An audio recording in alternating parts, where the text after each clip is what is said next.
Chapter 524. Lu. As Smith often called him that, Lu Qing already had a reaction to it. However, when he looked in the direction of the voice, all he saw were two unfamiliar Caucasian students. Sensing his gaze, George and Wilton got even more agitated. They blurted out a series of words and slang. Not only were they as fast as a machine gun, but they also interfered with each other. Lu Qing, whose hearing was barely good enough, was confused. He could only vaguely make out the familiar words King of Youth League. However, the professional security guard, who had put some distance between them, understood most of it. That Asian boy is in the top 4 of the King of Youth League. He's the idol of those two students. I wonder what competition it is. Looks like they're hardcore fans of Chinese culture. They're crazy about martial arts, which is more mysterious than martial arts. The security guard gave his evaluation and thought highly of Lu Qing. He took out his encrypted phone and started contacting the headquarters. As a professional bodyguard, when an unknown person with a certain level of strength appeared around his employer, he had to carefully investigate the background of the person, prepare a plan, and guard against accidents. Participated in the King of Youth League. They call him Lu. He described Lu Qing's surname with a similar pronunciation. Please reply as soon as possible. After sending the message, he held his phone in his hand and waited for a reply. He looked at Lu Qing warily and observed his interaction with the students. Just then, his phone buzzed and vibrated wildly. It almost broke free from its restraints and escaped. The senior security guard picked it up and looked at it, only to see one shocking blood-red word after another on the screen. Very dangerous. Do not approach. Avoid him. Stay away from him. Oh my God. The senior security guard froze for a few seconds and subconsciously put some distance between them. When his brain finally understood the situation, he suppressed his fear and rushed into the classroom with his head down. He grabbed his employer and whispered, "Go, go, go, go." Regardless of whether the other party had any ill intentions, leaving first was definitely the right thing to do. Lu Qing didn't notice this little interlude.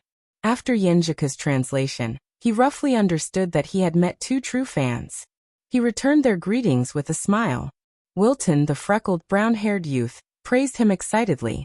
At the end of it, he nervously extended an invitation. Are you free these days? Can you come visit our martial arts hobby club? It would be even better if you could tell us more about the mysteries of Chinese martial arts. George scolded his companion under his breath, feeling that he was too nervous to speak clearly, so he quickly added, "There's a martial arts club in Connecticut University, and we're one of the members. Everyone is very interested in Chinese martial arts, and we hope to get a more detailed introduction from you." Holding Yenjika's hand, Lu Qing heard the girl's eager reaction when she heard the words, "Martial Arts Hobby Club." He understood. Tilting his head, he chuckled and asked, "Do you want to stretch your limbs?" Ever since she came to the United States in August, other than her daily training and her occasional guidance, Ka had not enjoyed a battle for a long time. For a martial artist who liked to participate in such activities, this was not something to be happy about. With her husband by her side, she didn't need to think about anything else. Yenjika thought for a while and nodded reluctantly, with her eyes shining. Then let's go take a look in the afternoon. There are no classes anyway. All right. Lu Qing turned to George and Wilton and smiled warmly. How about this afternoon? We'll be there around 2. All right. No problem. No problem at all. The blonde youth, George, almost slid to his knees in celebration. After getting the address, Lu Qing waved to the two foreign fans and walked out of the campus hand in hand with Yenjika. Aya. As they walked, the girl suddenly stopped and blurted out in frustration. I didn't bring my martial arts suit and shoes. How are you going to stretch your limbs? Ko, you don't look like you're reluctant at all. Lu Qing laughed inwardly and said calmly, Why do you think I said we'll be there at 2? Isn't it just to give us time to drive home and get our things? Yenjika turned her head in surprise and stared at Lu Qing with her eyes wide open for more than 10 seconds. Then she broke into a smile and gave him a thumbs up. 5-star rating. I didn't even get it. What should I do? I feel like Chung has surpassed me in terms of intelligence. Poo poo poo. No way. It must be because I'm sleepy. Thinking of this, she quickly changed the topic. Then what are we having for lunch? Before Yenjika could finish, she remembered something. She took out her phone, unlocked the screen, lowered her head and started typing. Lu Cheng did the same. After a while, the girl waved her phone and suggested a little proudly, "Let's have this one. It's in a commercial building nearby. It's a seafood restaurant in Connecticut that has been operating for decades. This is a guide I made in my spare time from studying." Looking at the address, route and name of the restaurant on the girl's screen, Lu Cheng suddenly laughed and raised his phone to show her the screen. The same picture and the same words. "What a coincidence. I made a guide too," he said with a smile. Yenjika focused her eyes and smiled like a flower. The tacit understanding grew, and the two of them swung their hands together, following the route given by the map. They slowly walked forward, glancing at each other from time to time, and then smiled as they turned their heads to look to the side. Around them, white snow pressed down on the branches, and students walked back and forth. 2:00 in the afternoon at the Martial Arts Hobby Club. At home, Yenjika had already tied her hair into a ponytail and changed into a full set of white martial arts suit with black edges. She looked both youthful and charming, and her face was so radiant that George, Wilton, and the other martial arts club members couldn't take their eyes off her. They couldn't believe that it was the usually old-fashioned and conservative Sophia. Although the two countries had different aesthetic standards, their cultures had influenced each other for many years. True beauty was still recognized. Sophia's features were exquisite, but her figure was too average. George and Wilton looked at each other and shook their heads. They were loyal fans of big breasts and big buttocks. They found Susan very sexy. In comparison, Yenjika was an angel who could be appreciated with a calm mind. After chatting for a while, Lu Cheng, who knew what his wife was thinking, suggested actual combat training. George pointed at the slender Yenjika and blurted out in shock, "Is there a problem?" Yenjika knew that she was being discriminated against, and felt a little annoyed. Thinking of Ren, who looked like a cartoon character and a doll, George quickly shook his head. No problem." Lu Cheng laughed and raised his right hand to announce the start of the match. George gathered his thoughts and got into a boxing stance. He took a few tentative steps and threw a punch. Yenjika shook her shoulder and turned her arm into a spear. With a snap, she stabbed at her opponent's throat, forcing him to raise his fist and shrink his head to defend himself. With her joints springing and fascia stretching, the girl took advantage of the opportunity to launch 24 blizzard strikes. After 3 punches in a row, she suddenly swung her waist, tightened her trousers, and gave a low kick. George, who was already a little flustered, was suddenly kicked. He raised his right leg to block and swung back, and his body fell forward. Next, Lu Cheng reached out to support George and let Wilton take over. This Caucasian student's skills were probably only of amateur third pin, but his body condition was good and his arm strength was sufficient. Overall, he was probably of amateur first pin. It was a pity that he couldn't make full use of his strength. Wilton was slightly weaker than George, but Yenjika, who hadn't used her skills for a long time, let go of one opportunity after another to prolong the match.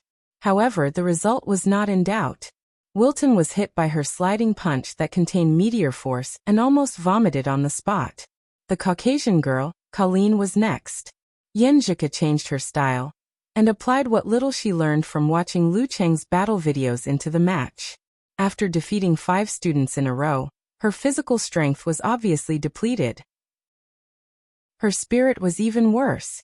A thin layer of sweat appeared on her forehead. She chose to stop and rest. Lu Cheng helped her wipe her sweat with a towel and asked George and Wilton casually, "You're from Jaruga sect, right?" "We used to be," Wilton answered bitterly. George explained in the same tone, "We left because we couldn't become combat apprentices for a few years." "What's the problem?" Lu Cheng asked curiously. "We couldn't awaken our own spirit." George sighed and looked at Lu Cheng expectantly. "Lu, do you think there's hope for us to learn Chinese martial arts? If we can't awaken our own spirit, then it's more difficult to practice still stance. Of course, different martial arts systems focus on different aspects. It's not impossible for them to enter meditation." Lu Cheng thought for a moment and said, Calming the mind and focusing on the mind are the prerequisites of most martial arts and combat sections. However, everyone's methods are different. Jiruga combines self-hypnosis, Mission Sect leaves their worries to God, and our country's martial arts emphasizes daily practice to get rid of distracting thoughts and seek for peace of mind. If you can't do this, you can only place your hopes on modern scientific research or cult-like martial arts. When we practice Jiruga, we can become very quiet, but we can't feel our own spirit, Wilton answered bitterly. Is it because our awareness is too strong, and we instinctively resist self-hypnosis? Lu Cheng saw that more and more martial arts club members had gathered around. He pondered for a moment and said, "Then I'll do a few moves and you guys can feel it." After that, he took off his jacket and let Yenjika hold it. He got into a stance and slowly punched and pulled back his arm. There was nothing special about his moves, and they were so slow that they were useless in actual combat. George, Colleen, and the rest watched blankly, not knowing what was going on. Gradually, they felt that Lu Cheng's movements were like the gentle surface of a lake or the unfolding of clouds. They couldn't help but become quiet, unwilling to disturb the natural harmony or disturb the peace in their hearts. Away from the hustle and bustle of the city, at this moment, they seemed to see the deep blue sea and the sparkling waves under the moonlight. When Lu Cheng stopped his slow punches and kicks, the surroundings were as silent as a church that had just finished praying. There's hope for those who were quiet just now. He smiled, took his jacket from Yenjika and put it on. He whispered, "Do you want to fight a few more rounds? Or do you want to shower and go home?" "I'll shower at home. I forgot to bring shampoo and facial cleanser." The girl bit her lip and replied. She felt that her IQ was at its lowest today. Lu Cheng laughed, pulled the girl over, waved to George and the rest, and walked slowly towards the entrance of the martial arts club. It was only then that George and the rest woke up from their daze, as though they had just heard a symphony that cleansed their hearts. Lu Cheng and Yenjika's figures had already disappeared at the entrance, leaving behind some whispers in Chinese. Is this the result of your understanding of enemy heart-freezing move? Yeah, Kochian has a good eye. At the same time, a security company sent out a warning to its partners. China, Wuyue Club Lu Cheng has appeared in Connecticut. Extremely dangerous. Lu. In the Msasi Martial Arts Club, a black-haired, brown-eyed young man saw the news. His lips curled into a smile, and his eyes shone like the stars in the sky. P.S. Looking for monthly votes on the last day. Oh right, something might happen in the afternoon, but it hasn't been decided yet. If I don't update at 7, then it will be at 11. Chapter 525. After leaving the Martial Arts Hobby Club, Lu Cheng and Yenjika went straight home. They planned to go to the supermarket this weekend to stock up on ingredients for next Monday's New Year and birthday celebration. After showering, drying her hair and changing into a fresh set of home clothes, Yenjika stood in front of the bed. She spread her arms and leaned back, falling into the blanket comfortably. Then she said coquettishly, "Ching Cheng, I'm going to sleep first. Come and massage me until I fall asleep." Okay. Lu Cheng smiled and leaned over. Controlling his body, he used the most suitable strength to release the tremor force to relieve the tension and deep tiredness in her muscles. She closed her eyes in satisfaction. A little higher, a little higher. Yes, right here. It's so sore. Ouch, it's so sore. My poor old waist. Yenjika guided her personal masseur. Before she finished her words, she suddenly felt Lu Cheng's movement stop. She let out 2 muffled laughs. The girl was at a loss at first. Then she came to her senses and buried her face in the pillow. She hit the side and said fiercely, "It's all your fault." Lu Cheng apologized seriously. His technique became more and more exquisite. It didn't take long for Yenjika's whole body to relax. Her tiredness was relieved, and she began to feel sleepy. After massaging for a while, he saw that the girl's breathing had stabilized and she had fallen asleep. Lu Cheng retracted his hands and lay on the side. He planned to play with his phone for a while before going to the lawn outside to do some more training. Just as he got into position, Yenjika rolled over as if she had an automatic radar. She wrapped her arms around her chest and raised her right leg slightly above her knee. In the blink of an eye, Lu Cheng was tied up. The culprit didn't move at all. She was sleeping soundly. Who is sleeping so soundly? Lu Qing looked at the girl's quiet and beautiful face with a smile. Looking at her, he suddenly felt a little sleepy. Sleeping so soundly. This kind of life is so relaxing. Relaxing. Relaxing. Lu Qing didn't resist the call. He hugged Yenjika, closed his eyes and fell asleep. Lu Qing didn't know how long he had slept. When he woke up, it was already dark outside. It was quiet everywhere. Only a faint light shone through the curtainless window, casting a faint glow on the room. What time is it? Yenjika opened her eyes in a daze and asked casually. Lu Qing smiled lazily and said, "It's just getting dark, about 6 o'clock. Yes. Yenjika changed her position and lay side by side with Lu Qing. She said lazily, "I'm a little hungry. Mine is already protesting." Lu Qing tilted his head and looked at the girl's small and delicate ears. "Let's not make any troublesome dishes later. We'll defrost the meat, cut it into pieces and roast it. We have several kinds of dipping sauces from Xiaoshan, Songcheng, Dongying, and Gaoli at home. You can choose whatever you want." Yenjika planned generously. "Then we'll wash some vegetable leaves." As she spoke, she suddenly bit her lower lip and said in an aggrieved manner, "But what if I don't want to move? I just want to lie down like this. What a coincidence." "Me too." Lu Qing felt that he was both captured by his little fairy and the quilt. "Do you want to starve your wife to death?" Yenjika snorted. "I'll get up. I'll get up right away." Lu Qing struggled to turn around and leave the quilt, only to find that the girl also sat up. Seeing his surprised and confused expression, Yenjika raised her chin and looked to the side. "I have to supervise you." Although she said she was supervising, she dominated the whole process. Not only did she busy herself, but she also gave orders. When the electricity was plugged in, and the meat in the roast pot was sizzling, the process finally came to an end. The surroundings were peaceful, the lights were warm, and the aroma of the meat filled the air. Lu Qing and Yenjika looked at each other, smiled, and raised their glasses. It was impossible to be touched so often in life. This was enough. Don't overcook the meat. The fat parts of the beef are easy to crumble and the texture will harden. The girl recalled her past experience and dug out her experience of roasting meat, trying to make herself seem omnipotent. "I'm Coach Yan." Halfway through the meal, Lu Qing suddenly stopped and turned to look at the door. "What's wrong?" Yenjika asked blankly. "Someone is approaching." Lu Qing stood up and walked to the door. He looked relaxed and didn't feel any danger. After 10 or 20 seconds, the doorbell rang. He counted to 3 and opened the door. A middle-aged man in a black tuxedo with a bow tie of the same color stood outside. His shirt was neat and tidy. He had an eye-catching mustache and spoke with a strong accent. "Hello, are you Mr. Lu Qing?" "Yes."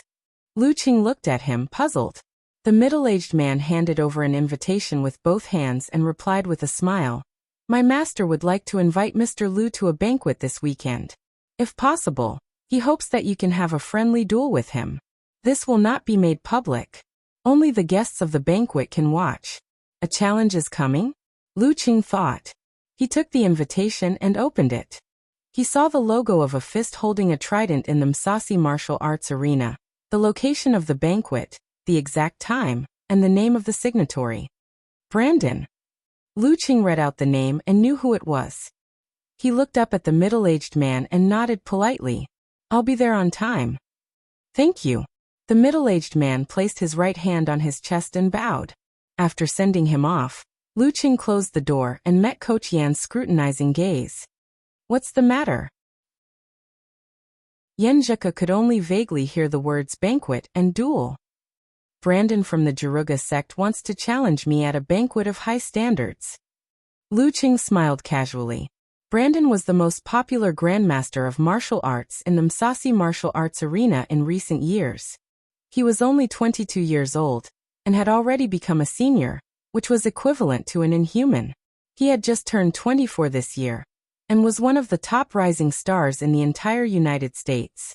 His father, Adrian, was also a veteran martial artist.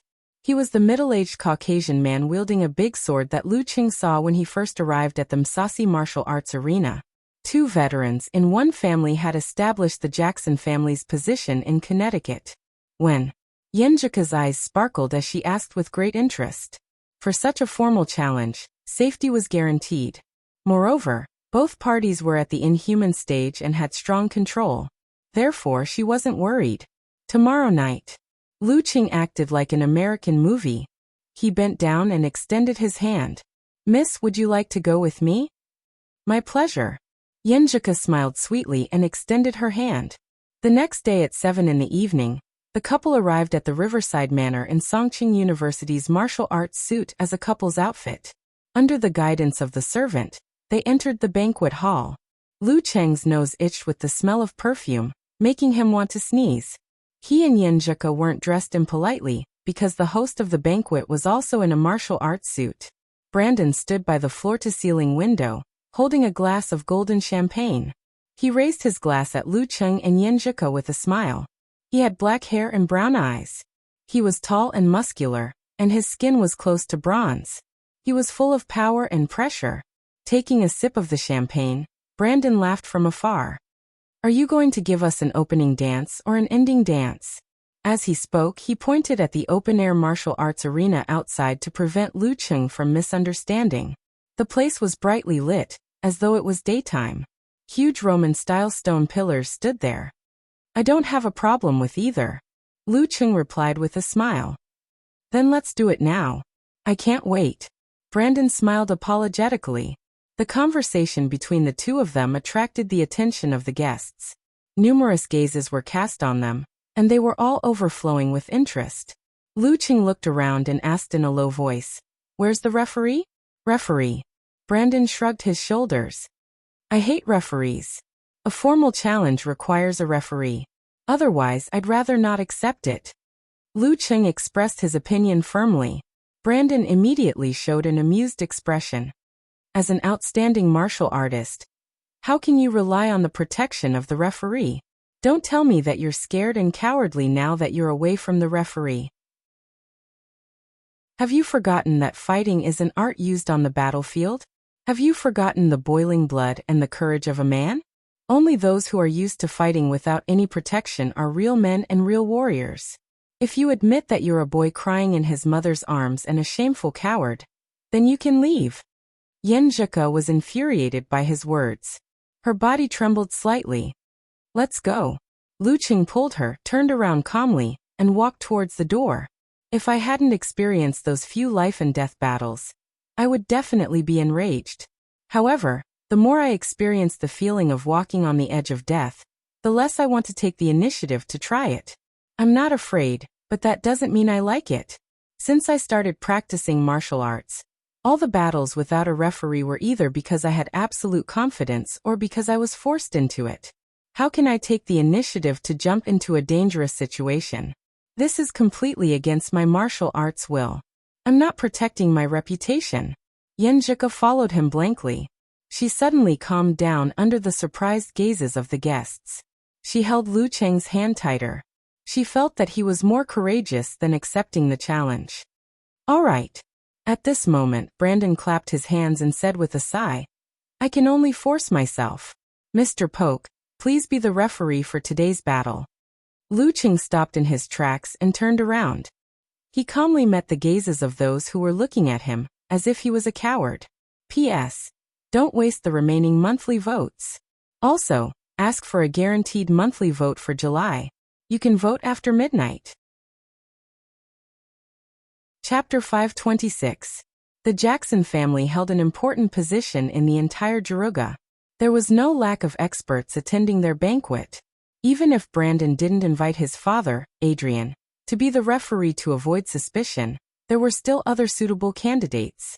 Polk, who was not a member of the Msasi, came from another sect within the Jaruga Martial Arts Society that emphasized fist and kick. He was a veteran grandmaster of martial arts for more than 20 years. He had a light yellow beard that was almost white, and his eyes were dark blue. When he raised his head, there were no wrinkles. He sized up Lu Cheng, who had turned around and slowly finished the champagne in his hand. He placed the glass on the waiter's tray and replied with a deep voice, All right. He didn't say much, nor did he make any sarcastic remarks. He instantly turned into a neutral referee, exited from the side door, and walked to the center of the Roman stone pillars. "Please." Brandon bowed with a smile and made a gentlemanly invitation to Lu Cheng. Lu Cheng passed his phone to Yenjika and returned the gesture with a composed expression. He calmly followed the referee and entered the open-air arena. Brandon paused for a moment and suddenly moved his arms. His muscles, fascias, and joints emitted sounds of strength. The floor-to-ceiling windows behind him trembled slightly and shook continuously. "Good." One by one, the guests gave him a thumbs up. After the warm-up was over, Brandon walked out of the banquet hall with his heavy body and nimble footsteps like a human bear. He stood in front of Lu Cheng and got into a boxing stance. The towering ancient stone pillars around them cut off the field of vision, making the venue desolate and spacious. The smile on Brandon's face gradually disappeared. His eyes seemed to be burning with a star-like radiance, brimming with a strong desire for battle. He locked his opponent's figure in the center of his pupils. When he said he didn't want a referee, it was his honest opinion and also a psychological tactic. If his opponent couldn't stand the sarcasm and chose to fight as a man, he would enter the environment he was most familiar with. His opponent would definitely be fearful of any unexpected accidents. If he was afraid of danger and insisted on not agreeing to a retro gladiator fight, he would feel dejected even with a referee. He would feel that he had lost a round before the match had even begun. It would be hard for him to show any courage or guts in front of him. Although Lu Cheng's reaction of leaving without hesitation was a little unexpected, it was still considered normal and didn't affect him. At this moment, Poke raised his right hand and thoughtfully reminded him, "Get ready." Immediately after, he waved his hand fiercely. His voice passed through the windows and into the hall. "Begin." Just as the referee finished his sentence, Lu Cheng suddenly saw a blinding light erupting from the surface of Brandon's body. The light blinded his vision, and he couldn't see anything clearly anymore. Awakening one's self-spirit was the starting point of the true inheritance of the Jiruga sect. It was also the key to becoming a combat apprentice. From this point onwards, the practitioner would follow a special training method to strengthen one's self-spirit step by step. It would complement and strengthen one's self-spirit with the strengthening of one's physical body, until the mutation of one's cells and genes occurred, giving rise to special, inhuman abilities. The Jiruga sect named these abilities differently from the mainstream. Some were called Sea, some were called stars, and so on. What Adrian and Brandon had awakened were stars. They had the function of heaviness and the mysteries of light. At this moment, Brandon displayed the results of his cultivation in the past year without holding back. Star. Radiant light. Lu Cheng's vision was blinded by white. All he could hear was the sound of his enemy breaking through the air barrier at high speed. Other than that, everything else was covered up. It was as though Lu Cheng had completely lost track of his enemy. Brandon appeared diagonally in front of Lu Cheng in a flash. Exerting strength in his legs, he turned his back halfway and swung his right arm out. Covered in specks of light, he executed a perfect right hook from the bottom to the top, aiming straight for his opponent's chin. With the heaviness of Star and his own strength, he was confident that he could forcefully break through any of his opponent's barriers other than Dan's stage explosion. Moreover, the Jiruga sect's explosion was based on one's self-spirit. There was no need for the so-called qi and blood concentration, like the Chinese martial artists. Although it would result in the loss of the terrifying ability to unify one's force and absolute reaction, it would increase one's speed by a notch. Not only that, but it would also give one a stronger sense of danger. Each had its own advantages and disadvantages. Brandon's current plan was to use the initiative to his advantage and completely suppress his opponent, not giving him the chance to control the rhythm and avoid his weaknesses. Bam! Brandon's fist pierced through the air, causing goosebumps to form on Lu Cheng's chin. However, in a situation where he couldn't see or hear, he quickly raised his right arm and threw a sideways punch, accurately landing on the side of Brandon's uppercut. With a light strike, he deflected his opponent's thick arm, causing it to miss its target. Brandon had anticipated this. He immediately put his left fist into position and combined them. While Lu Cheng's sight and hearing had yet to recover, he launched a series of attacks. Crisp sounds rang out continuously. Not only did his combat techniques carry traces of Musashi, but he also seemed to incorporate the characteristics of Miluo, Nanjing, and other countries. His knee strikes and low kicks were at the peak of perfection, effectively making up for the gaps in his punches. Bam! Bam! Bam! Brandon's punches alternated between hooks and swings. Sometimes they were straight, and sometimes they were pointed. Sparks of light scattered, illuminating the crystals on Lu Cheng's hands, arms, and legs. During this process, he slightly stimulated his own spirit, causing his muscles and tendons to tremble. He completed a low-intensity outburst. His punches were heavy and his strength surged. His attacks were tightly connected, and his rhythm was extremely fast. Lu Cheng couldn't find an opportunity to use force concentration. He could only use ice spirit to block and take a step back. In order not to associate him with the Deliverer Man, and to effectively familiarize himself with his gains from last year, he planned to use Emperor Yen force sparingly in official events in America. He planned to use it as a surprise attack at a critical moment. Bam! Bam! Bam! Lu Cheng swung his arm and threw a punch. His Zen undersea tremor, and his leg bent low kick. He blocked 3 consecutive attacks and took 3 consecutive steps back. Every step left a clear crack on the stone floor. The guests watching the battle through the floor-to-ceiling windows relaxed as they sipped on their champagne. Yenjika held a glass of plain water.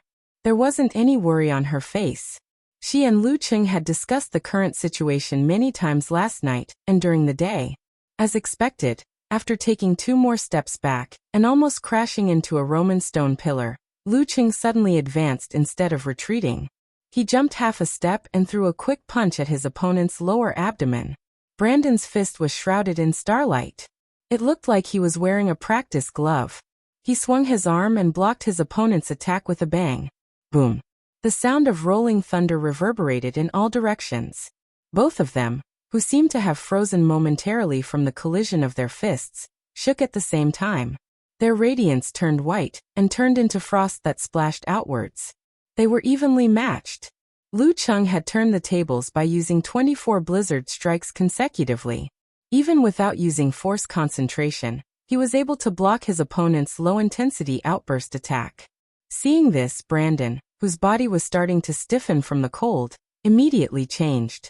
He stimulated his own spirit, connecting his muscles and blood, and propping up his skin and tendons. His body suddenly enlarged. He raised his thicker right arm high and turned it into a terrifying giant sword.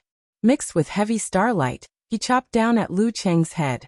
The ferocity of the attack seemed to be able to cut through everything. Adrian was a veteran grandmaster of martial arts who was famous for using great swords. As his son, although Brandon disdained to rely on weapons, he had integrated swordsmanship and the corresponding use of stars into his punches and kicks. It had become his favorite way of attacking when he was in a frenzy. Before the greatsword arrived, Lu Cheng's hair stood on end. Without hesitation, he circulated his qi and blood, stimulating the corresponding parts of his body. His muscles bulged, and his tendons protruded. Simplified fighting formula. The instant expansion stirred up the airflow in the surroundings. Together with the punch flew up into the sky and slammed into Brandon's arm. Boom! Transparent ripples spread rapidly. Cracks spread under Lu Cheng's feet. Brandon's arm, which had transformed into a sword, rebounded, causing his body to swing backwards. His qi and blood circulated again. Stimulated again, Lu Cheng took half a step forward expressionlessly. He clenched his fist and punched straight at his chest. The intertwining greenish-black muscles were filled with explosive power. So fast. Brandon was shocked. He didn't care that the frenzy wasn't over yet. He raised his left arm and swung the greatsword horizontally. It looked ordinary, but it was filled with accumulated strength. Bam! Flesh and blood collided. There was a dent, and the bones were slightly deformed. However, they immediately reverted to their original form. Brandon held his breath as he felt the majestic and terrifying impact. He was experienced. With a twist of his waist, he shot backwards like lightning and crashed into a Roman pillar. Stone chips flew everywhere, and the thick pillar swayed. It almost fell or broke.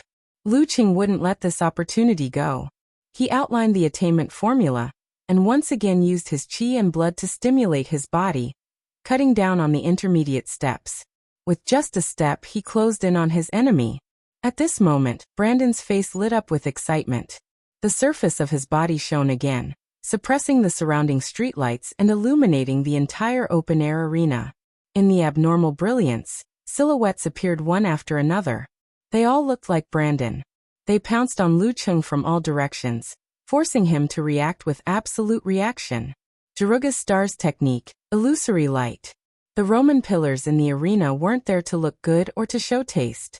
Their position effectively affected reflection and refraction, making the illusory light stronger and closer to reality. To Brandon, the other 7 silhouettes were formed by light energy. They could also cause damage. They weren't fake. P.S. Since everyone doesn't like the old rules, I'll update first. Also, I'd like to thank everyone. Although the June update didn't decrease, it was still unstable.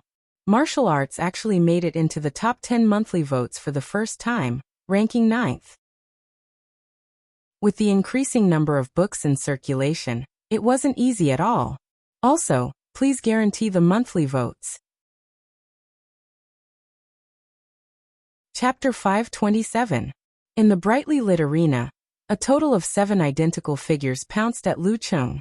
All of them stirred up a gust of wind, creating a stimulus that was hard to distinguish.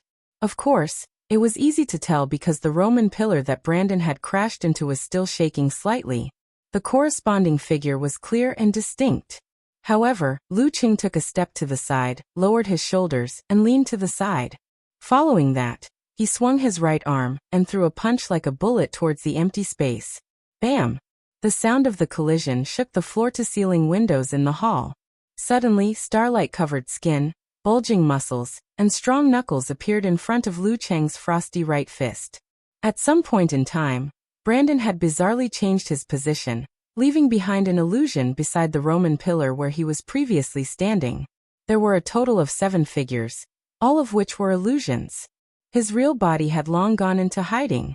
He wanted to take advantage of the chaos to launch a surprise attack and deal a fatal blow to his opponent. For most of the Inhuman experts, it was indeed a threat. If Lu Cheng's ice mirror hadn't made the breakthrough and was still at the same level as before, he would have been caught in a fluster. One moment of carelessness, and he would have been caught in the crossfire. But right now, his consciousness was high up in the sky as a god 3 feet above his head. Using the ice mirror to reflect his surroundings, he keenly sensed the anomaly and made the first move, interrupting Brandon's ambush. Poof! Poof! Poof! At the same time, the 7 Brandon figures formed by light energy pounced on Lu Cheng, triggering waves of blinding brilliance and flowing starlight. As Lu Cheng took a step forward and struck diagonally, a thick layer of ice crystals had formed on the surface of his body. They were translucent, solid, and extraordinary. Under the burning and melting of the light, they either sizzled into water or vaporized instantly, forcefully resisting this round of attacks. If it wasn't for the improvement of his ice armor, he definitely wouldn't have chosen such a response. Moreover, the 7 figures came from different directions. Without the stacking of corrosion, he could naturally deal with them calmly, as immovable as a mountain. Amidst the explosion, as the 7 figures disappeared, Brandon's silhouette was quickly outlined. His left hand bounced back, swinging involuntarily as he felt an unbearable pain. His punch was interrupted and he was almost injured. The pain stimulated Brandon's soul, causing him to have a strong desire for violence. He was like a soldier whose eyes were bloodshot. When Brandon noticed that Lu Cheng had weakened from the head-on clash just now, he flexed his back muscles without hesitation and delivered a heavy straight punch. Under the cover of such a ferocious attack, he stepped forward with his left foot and tripped Lu Cheng's legs, acting as both a fulcrum and a rope. This was the jutsu of the Jaruga sect. Brandon wanted to turn the battle into a ground fight. He would rely on the skillful coordination of his constellation ability to unleash various techniques to break the enemy's so-called listening skill and completely subdue him. When he kicked, Lu Cheng took a step back. From the perspective of the guests in the hall, the two of them seemed to be performing a dance with tacit understanding. Brandon's kick missed and his straight punch failed. He immediately turned sideways, lowered his back, and extended his right palm. He was going to use his well-practiced technique to throw his opponent to the ground. Lu Qing took another step back. It was as if he had known the enemy's plan in advance, so that his fall would fail awkwardly. Pa! Lu Qing shook his right shoulder and swung out his arm, tightening it from its softness. Then, like a whip, he struck towards the side of Brandon's neck. Brandon raised his arm, which glowed brilliantly, and assumed a defensive boxing stance. He tilted his head to the side, guarding against the second and third part of the enemy's attack. When he watched the video of the battle, the memory was still fresh in his mind. He still had a lingering fear. Bam! Brandon's arm swayed a little as he lashed out with the whip. It was as though countless dust particles were flying into the air. As expected, Lu Qing snapped his knuckles, aimed at the side of his face, and spread his fingers. Even though he was far away, he could imagine the enhancement Aurora would provide. With a whoosh, the tip of Lu Cheng's finger shot out streaks of crystal-clear cold light. They left his body like sharp arrows and headed straight for the enemy's temples and eyes. They were faster, more solid, and more ferocious than Aurora. They were like ice spirits. Brandon had guessed the beginning, but he didn't expect the ending. When he saw the sudden change, he was scared out of his wits. Cold sweat broke out on his back, and he felt as if electricity had passed through his pores. He instinctively shrunk his head and curled up his body. He felt the sound of the arrow, elongating in his ears. The bone-piercing cold flew past his scalp and into the surface of an ancient Roman-style stone pillar. Lu Qing pulled back his qi and blood calmly, and unleashed his Danforce. He turned, lifted his hips, tightened his trousers, and lashed out with his leg.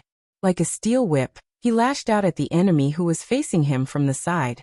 Brandon quickly stimulated his self-spirit. He quickly swung his arm, clenched his fist and hammered down. He narrowly missed the whip kick. Amidst the loud bang, invisible waves rippled outwards. Brandon, who was built like a human bear, nimbly moved his waist and back muscles. Despite being at a disadvantage, he used the force to leap away, instantly widening the distance between them to more than 10 meters.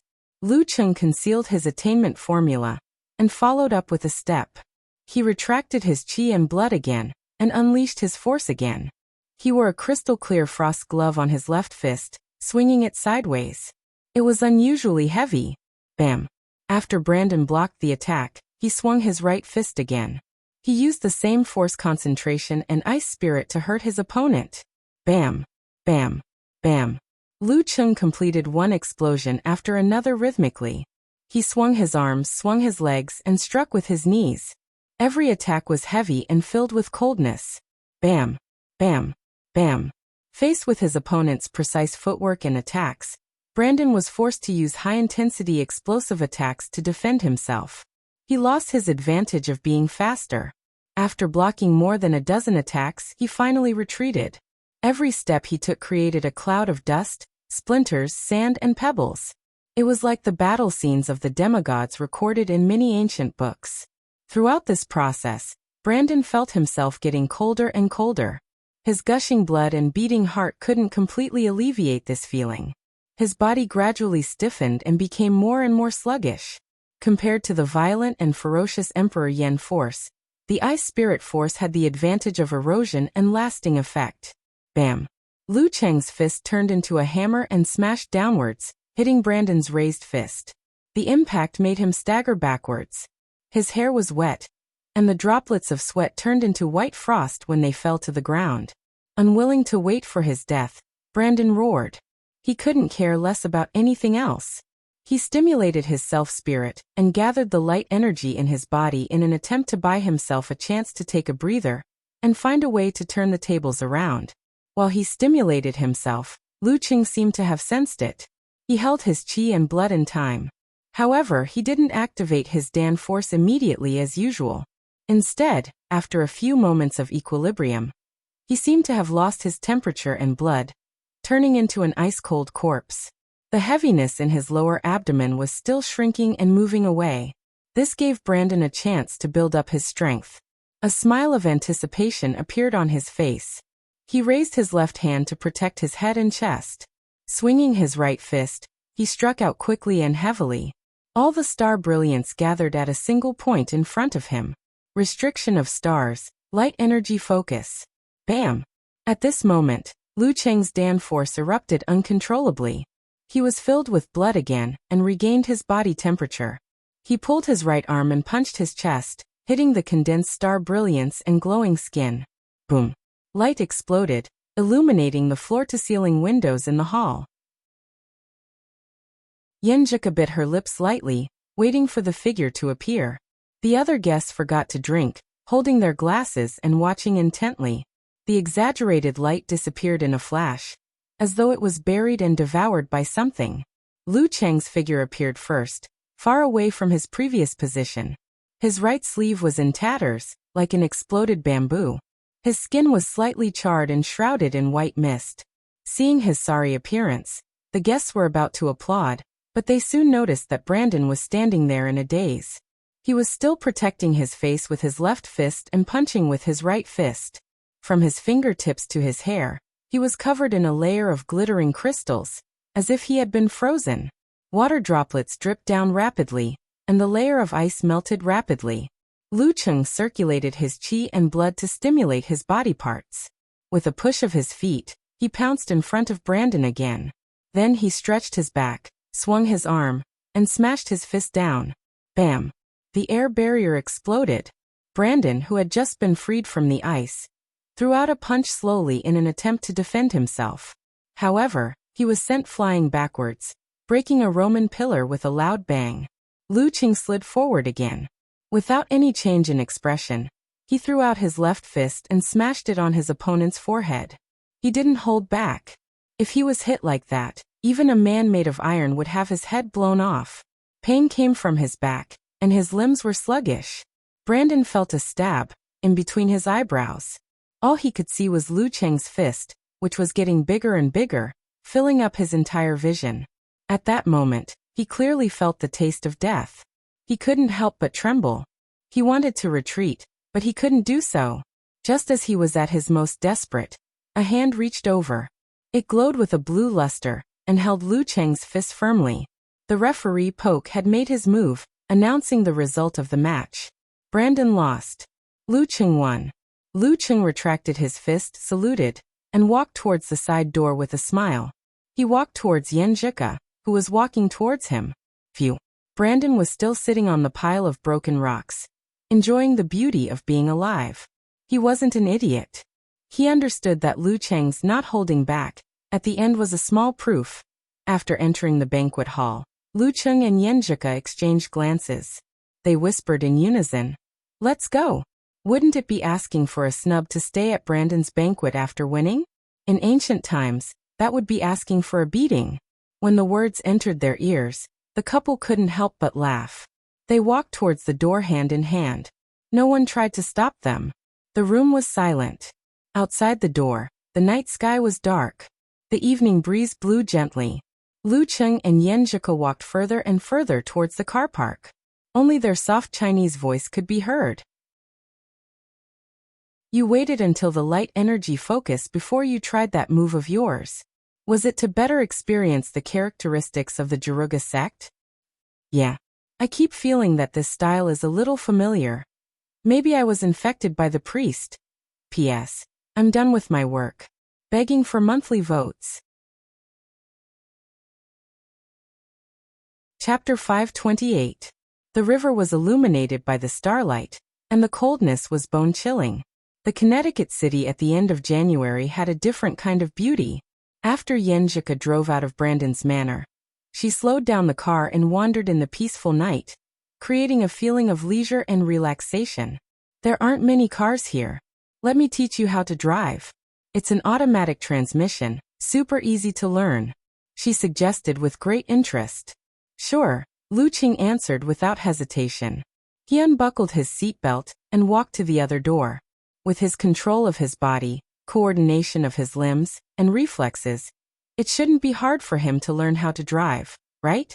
He waited for the girl to get into the passenger seat before he got into the driver's seat, fastened his seatbelt, and closed the door. Don't you feel awkward? Yenjika turned her head and asked with a smile. A little. Lu Cheng answered honestly. So awkward. We're of different heights and body types. The most suitable seat height and distance are definitely different too. Lu Cheng, what's the difference between you wearing my t-shirt like this? Yenjika pointed out the problem with her bright eyes and taught Lu Cheng how to adjust his seat and rearview mirror. After that, she excitedly introduced the application of brakes, accelerator, steering wheel lights, gearbox lever, handbrake, and so on. The automatic transmission was relatively easy. Lu Cheng was on the road in no time. He maintained a stable speed and cautiously operated ice mirror to eliminate his nervousness and anxiety. Yenjika, who had tasted the taste of being a coach again, was satisfied. She praised herself a little, and casually picked up her phone to surf the web. "Hey, there's another deliveryman in the Big Apple," she exclaimed softly and said cheerfully. "How many imitators are there?" Lu Cheng asked, amused. His eyes were still looking straight ahead. The superhero culture in the United States of America really spread everywhere, and had a far-reaching impact. 1, 2, 6, 7. Yenjika rolled her eyes and counted with her fingers. About 5, 6, 7, 8, 9. Before Lu Cheng could point out that it was no different from not saying anything, she cleverly changed the topic. "This is good news for you." "Yeah." Lu Cheng nodded casually. Otherwise, most superheroes would have been exposed long ago. In the past few months, there had been people imitating the Deliverman in Big Apple, Luo City, and other places to punish criminals. Some of them were crudely seen through, while others imitated the Deliverman perfectly. In terms of style and capability, the Deliverman was believed to be the work of the Deliverman again. It was said that a bureau of the Federation had combined the two cases and expanded the scope of the investigation. It was suspected that the Deliverman was not in Connecticut before and after the two incidents in Connecticut. For a veteran Grandmaster of Combat, this was entirely possible, and there were precedents in the past. Truth and falsehood were the active soil of American superheroes. Different countries had different situations. Using one's own country to trick another country would often lead to a huge mistake. Smith had foreseen this and analyzed it in detail for himself. Whether it was in the United States or Hua Nation, the most difficult case to solve was the same. That was, someone came to a foreign land on a whim and casually killed a passerby who had nothing to do with them. Moreover, there were no clues such as fingerprints, DNA, and surveillance cameras left behind. Then, the investigators could only rely on their luck to find a needle in a haystack. The police should not be underestimated, nor should they be worshipped. Unsolved cases related to American superheroes were too numerous to mention. The clown reappears in Big Apple, another tragic murder case. Yenjika read the news headline and sighed. Compared to that place, Connecticut's security is worth 5 stars. Although there were gangs and dangerous criminals here, they were relatively few in number. Also, none of them had antisocial personalities and would not provoke the government. It can't be helped. After all, it's the most prosperous city in America. Physical invulnerability experts and inhuman experts like to gather there. Once the number of experts increases, it's normal to have a few scumbags and perverts. Haven't there been experts who took revenge on society in places like Beijing, Huahai, Huaqing, and Moshang? Haven't there been vicious cases with huge impact that went unsolved? Don't we, the Ice God sect in Shushan study, occasionally hand over disciples to the judicial authorities? Lu Cheng comforted his wife. As the financial center of America, Connecticut was a big city with a high ranking. It had the super sect Jaruga, a cult that could go against it, and a government that maintained stability. There were close to 10 physical invulnerability experts, not to mention the number of inhumans. So far, only 2 dangerous criminals had appeared, which showed that the security was good. Of course, it was only limited to certain areas. Similarly, places like Beijing, Huahai, and Moshang were also places where experts gathered. It was just that the control was stricter, so there weren't many vicious cases. To the residents of Connecticut or the Big Apple, super criminals weren't the biggest threat. In modern society, once exposed, they would definitely be arrested and dealt with. Such perverted murderers wouldn't dare to commit crimes openly. They would either be like Mizuki, who relied on seduction and gradual corruption, or like the butcher, who chose places with insufficient surveillance resources. As long as they didn't go to places they weren't supposed to and could resist the temptation, the danger level was actually very low. Of course, after Lu Cheng's cleanup, it was close to zero. To the average person, the biggest threat was terrorists, people who wanted to take revenge on society, and newbies who thought they could easily escape surveillance. Yenjika's own strength was more than enough to deal with them, not to mention she had a full-time bodyguard. Auntie do. I'm just saying, I live a life in the classroom, library, home, and supermarket every day. I almost never attend parties or gatherings. Who would target me for no reason? As Yenjika spoke, she suddenly frowned and looked ahead. After pausing for a moment, she said, "Chung, do you not know the way? Seems like we're driving the wrong way." Lu Cheng answered calmly, "Yeah, it's my first time here. How could I know the way? Besides, who would remember the way in a car?" So self-righteous. Yenjika was stunned for a few seconds. When did we go the wrong way? We should have turned left at the intersection with the bridge. We passed that intersection before you mentioned the clown. Lu Cheng thought for a moment and said with a strange expression, "When I was counting how many delivery men?" Yenjika asked casually as she entered the map and planned to navigate. "No, it was even earlier." Lu Cheng answered honestly. "When I said the delivery men appeared in the Big Apple again?" Yenjika blinked. "Even earlier?" Lu Cheng reminded her with a trembling expression. "Even earlier? Isn't that when I teach you how to drive?" Yenjika laughed out loud. If she had an emoji pack, she would definitely choose to slam the table. Even earlier? Lu Cheng drove with a solemn expression. "Earlier? Then I'm not driving." Yenjika paused and thought for a moment. She raised her phone and cheered. "Just treat it as a drive. Isn't that great? But I'm hungry." Lu Cheng nodded his head silently. In the riverside manner, Brandon pulled himself together and chatted with the guests. Although he didn't know that victory and defeat are common in war, his performance was very apartment. After the formalities, he used an excuse to change and went to the second floor. He saw his father, Adrian, standing at the balcony at the end of the corridor, looking at the flowing water. "How do you feel?" Adrian turned around and asked. Brandon took a deep breath and exhaled slowly. "Stronger than me."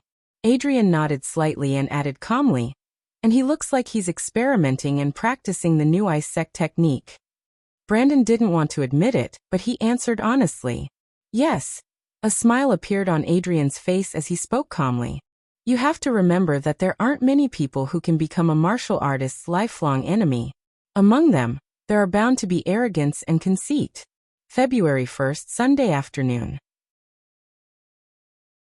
Lu Cheng, who had completed his daily training, and Yenjika, who had finished her homework, drove to the biggest supermarket nearby to buy ingredients and daily necessities for the Chinese New Year. After filling up 2 cars, they stopped at the cashier and took out the items one by one to pay for them. Yenjika watched as her husband busied himself. She helped him from time to time, looking relaxed and comfortable. She even started thinking about the dishes for their reunion dinner. At that moment, she saw Lu Cheng take out 6 boxes with a calm expression and pass them to the cashier. She didn't know how many boxes of condoms they contained. When did he take them? How can he just buy them like that? Yenjika was stunned. Her cheeks were burning. She quickly turned her head to the side and pretended not to know the guy in front of her. Why couldn't he just be like before and come here to buy it on his own? After paying the bill and exiting the supermarket, Yenjika glared at Lu Cheng in embarrassment. "You're getting better at it." "What?"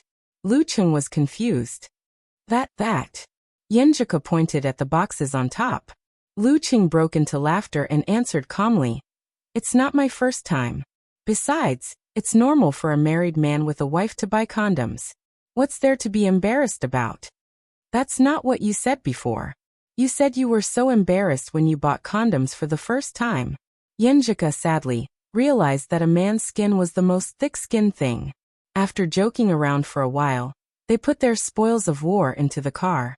Just as Yenjika was about to start the engine, her phone rang. She had an incoming call. After a while, she pressed down on the receiver and looked at Lu Cheng. "The consulate and the International Student Union want to organize a celebration for the Chinese New Year. Do you want to join?" Chinese New Year is my birthday too. Lu Qing took the initiative to express his opinion. Of course, it's just the two of us. Yenjika smiled and didn't say anything else. She rejected the invitation. Chapter 529. After returning home from the supermarket, Lu Qing and Yenjika started to get busy. They first planned the menu for the next 2 days, and then put on a show like Mandarin duck chopping pork with 2 knives. Sizzle, sizzle, sizzle. Yenjika carefully put the pork belly mixed with eggs, starch and other things into the wok and fried it until it was golden. She then took it out and threw it into the bowl beside her. Then a hand filled with frost reached out like lightning and grabbed the pork belly. She took 2 bites and felt the fragrance and tenderness of the meat. It's delicious, Lu Qing said vaguely. He then put the remaining half of the piece in front of the girl's mouth. Try it. This was the must-have crispy pork in Xiaoshan. The selection of ingredients and cooking method were slightly different from other places. It was more tender and smooth, but also easier to get tired of. Even with Lu Qing's appetite, it was difficult to eat more than 10 pieces in a row. He had to eat other food to neutralize it. Crispy pork was the most delicious when it was just out of the pot. When his family was not very rich, he would stay by the stove and eat every piece until his mouth was full of oil and his stomach was full and he felt disgusted. Then he left reluctantly. Although Yenjika didn't like greasy food, she didn't dislike the freshly fried crispy pork at all. However, she could only eat 2 pieces at most. The alluring aroma and delicious taste were one of the New Year's delicacies in her hometown. After the first meal, the crispy pork could be kept in the refrigerator for a long time. Every time Lu Qing's mother, Qifang, made tofu and vegetable soup, she liked to add a few pieces of crispy pork and add some oil and gas to make it more fragrant. At that time, the crispy pork was not as greasy as before. Yenjika opened her mouth slightly and took a bite of the crispy pork Lu Qing handed to her. She chewed a little and smiled, praising herself. It's really good. I can do this with just a recipe and a few words from Empress Dowager. Please call me Chef Yen. She was more confident and put another piece of pork belly into the pot. Lu Qing quickly blocked the splashing oil droplets with his palm and eliminated all hidden dangers. They cooked and tasted and cooked. When they filled the table with dishes, they were already half full. I'm so tired. I don't want to cook unless it's a holiday. Yenjika stretched her arms and said half proudly and half with emotion. Lu Qing immediately reached out his hand and helped her massage. He echoed with a smile and said, That's right. In the future, we'll hire an auntie who knows how to cook. When we feel like it, we'll make it ourselves. But it's not bad to see you busying around and finding opportunities to eat from time to time. Yenjika lifted the glass of juice and extended it to Lu Qing. Her dimples were outlined as she said with a sweet smile, This is our first big meal for ourselves. To Chef Yen and Chef Lu, Lu Qing also picked up his glass. In Xing province, Dunzi was the sous chef in charge of cutting and garnishing vegetables. Ding dang. The wine glasses clinked and the water swirled. The young couple each took a sip. They felt that the surroundings were very quiet, and the light was very soft. Their hearts were very warm.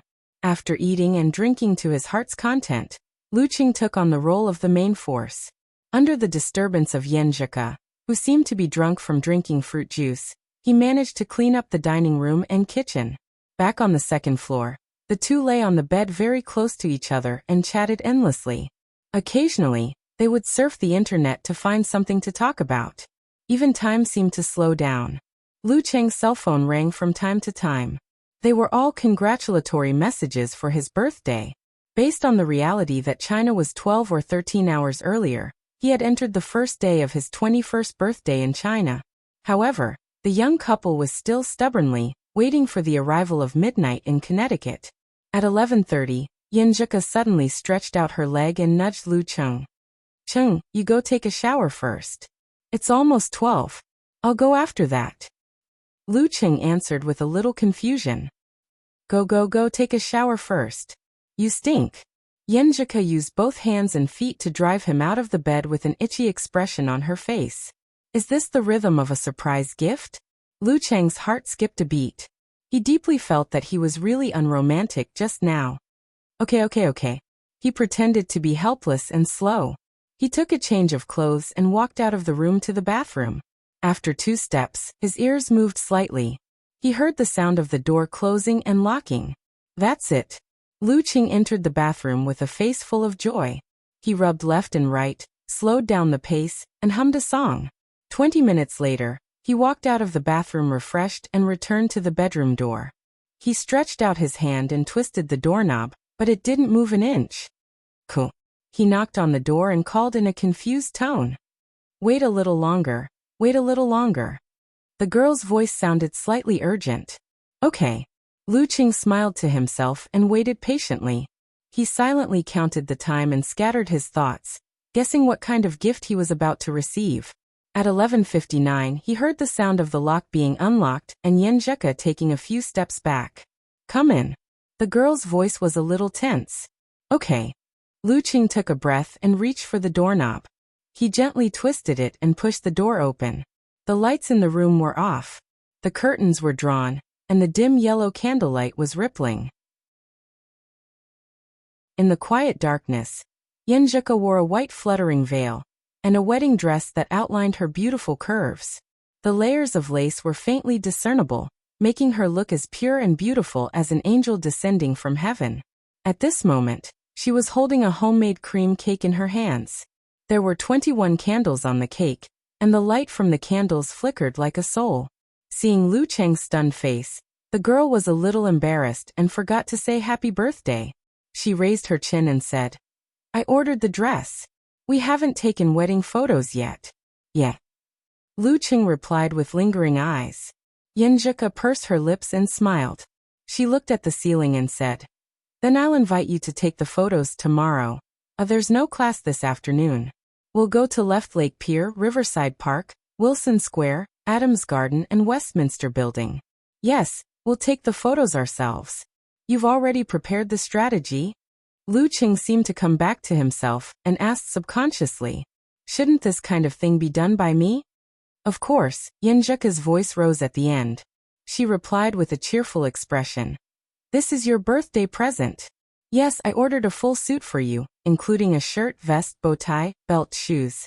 When we go back to China during the summer vacation, we'll make a Han costume for the second set. Here, try it on. She turned around and walked to the wardrobe as if she was going to take out the suit that belonged to Lu Qing.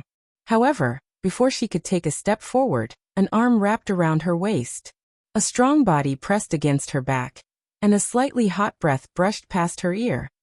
Then we can try it on tomorrow, Lu Qing said in a low voice. Sure enough. You big pervert. Yen Zheka smiled slyly. She turned around as if she had been prepared. She raised the cake in her hand, and was about to slap it in the face of the rogue to wish him a happy birthday. Her turning around and the words of trying on the dress were all targeted traps. Lu Qing had already sensed the girl's intention. He shook his head in amusement and chose not to dodge. Seeing this, Yen Zheka slowed down her movements and stopped the cake. She muttered, Can't waste food. After that, she smiled widely and looked into Lu Cheng's eyes with watery eyes. She said in a low voice, Qing, happy birthday. Lu Qing raised his eyebrows and snorted. Yen Zheka bit her lips and said again with shame and anger in her eyes, Hubby, happy birthday. Huff. Lu Qing reached out his right hand and hugged his wife. He blew out the candles with his breath. The room was dark with only a little light coming in from outside the window. Be careful of my clothes. Her voice echoed in the room. Lu Qing completely forgot to savor the fact that he was 1 year older. The next morning, Yen Zheka brushed her teeth angrily. She watched the energetic Lu Qing finish his training and enter the bathroom to wash off the sweat on his body. He was full of satisfaction. I was just being polite. I said it's your birthday and you can do whatever you want. You actually took it seriously. Humph, I'll have to tell you the truth later. Why do you know so much? Someone is really diligent in this aspect. I wonder what kind of state he is in when I'm not around. While Yen Zheka was lost in her thoughts, they tidied themselves up and returned to the room. They started a video call with their parents and elders to congratulate them on the new year. First was Ji Mingyu, followed by the two elders of the Ji family and the Yen family. When Yenjika finished with her red eyes, Lu Qing called her over to talk to his parents. Mom, Dad, Ku is here. Lu Qing reminded them with a smile. Mom, Dad. Yenjika, who was a little absent-minded and a little sentimental, followed suit. Then she suddenly sobered up and blushed. Resisting the urge to turn around and run away, she murmured, Uncle, Auntie. The three members of the Lu family all laughed heartily. Instead of making fun of this matter, they started to talk about other topics. Yenjika listened to them with a gentle smile. She reached her hand behind Lu Cheng's back and pinched him again and again. However, her heart softened, and she didn't use any strength. In a cheerful atmosphere, the couple started a new day. First, they listened to lectures. Then they went to the Left Lake Pier for dinner. They went on a date to take wedding photos. Although they weren't skillful enough, they were full of memories. These were not only stored in the camera, but also in their minds. In the evening, the tired, only Yenjika, but excited couple returned home. They cooked a table full of New Year's Eve dishes and swept everything away like a hurricane. After that, they curled up together and waited for the midnight of Connecticut again. Yenjika fell into a deep sleep. Lu Qing turned his head and looked at her with a smile in his eyes. When it was close to dawn, he woke her up. He shook his left hand and sprinkled a sky full of sparkles. There was a little flame hidden in every sparkle. There was no exception. New Year's Eve. Firecrackers. Lu Qing shouted in a low voice. His face was full of smiles. In his mind flashed the upcoming National League, and the professional circle he would join in the second half of the year. Yenjika looked at him in a daze. Her eyes were full of brilliance and brilliance. A new year, a new beginning. Only we are no longer alone. Chapter 530. For the next 10 days or so, Lu Qing, who had learned a lot from his match with Brandon, laid low. He didn't even look for grandmasters of martial arts or powerful spirit cultivators to spar during the weekend. Instead, he pondered seriously and made up for his mistakes bit by bit. Among them, his self-created lament of the Ice Queen was still a distance away from the harsh requirements of actual combat. If he hadn't completely suppressed Brandon, he might not have been able to use it in time. He had to experiment, modify and familiarize himself with it, without relying on the suppression of the power of the Jindan. The lament of the Ice Queen was equivalent to severe warning. However, there was an internal and external difference. One froze one's mind, while the other froze one's body. Both had their own characteristics, mysteries, and advantages. Thoughts flashed through his mind. He leaned against a corner and looked at the classroom. While keeping an eye out for any accidents, he pondered over similar questions. At this moment, his phone suddenly vibrated twice. He picked it up and saw that it was a WeChat message from Smith. He used someone else's email account to contact Lu Qing for confidential information, and then cleaned it up afterward. Normally, he would rely on Chinese communication tools. It was as though they had established a true friendship through daily contact. Lu, there's going to be an exciting movie today. If I hadn't been monitoring the vicinity of the Holy Top Church from afar, I wouldn't have noticed Pavel sneaking out during the busiest time of the day. It's almost Valentine's Day, so he might not be able to hold it in. Pavel, that perverted bishop who loves children and girls? Lu Qing asked a few questions out of curiosity. He roughly understood what Smith meant by exciting movie. The Deliver Man's first two cases were the arrest of Joseph of the Jeruga sect and the righteous execution of Mizuski, who had a close relationship with spirit cultivators. The two spirit cultivators belonged to the Kagri group of the Jeruga sect. All in all, the higher-ups of the Jeruga sect couldn't help but suspect that the Deliverer Man was targeting them. Even though he had punished criminals a few more times, it was probably just a cover-up. As for who would target the Jeruga sect of the Nature sect, the Mission sect was definitely in the top 3 suspects. They had sufficient resources and ability to transfer mighty ones from other big cities to interfere with surveillance and erase suspicion. Furthermore, their holy light could easily disguise itself as a superpower of flames and explosions. After the Butcher incident, the mission's quick response and relentless pursuit of public opinion made the higher-ups of the Jeruga sect feel that they had grasped the truth. As a warning and revenge, they set their sights on Pavel, who was also responsible for a case and angered the public. In the past few months, Smith had accidentally discovered that the Jaruga sect was paying attention to Pavel while the superheroes. Now that this disgusting and detestable bishop had taken the opportunity to sneak out during the superheroes' most, he didn't escape from the enemy. He couldn't help but be happy for him. Most importantly, he didn't the deliverer man. And of course, Lulu. For him was Lulu. Of by words. By for sure Smith. Of the by? Of. To of course to of by. Bye bit. Wearing a bonnet, Pavel crossed the street and entered the Black Forest. His eyes wandered around, looking for prey in a relatively secluded spot. When he came to an open space filled with building debris, his eyes suddenly flashed. Everything turned white, like a person who was used to the dark suddenly looking straight at the noon sun. A figure jumped down from the top of the debris pile. Raising his right arm, he clenched his fist and swung it fiercely amidst the light.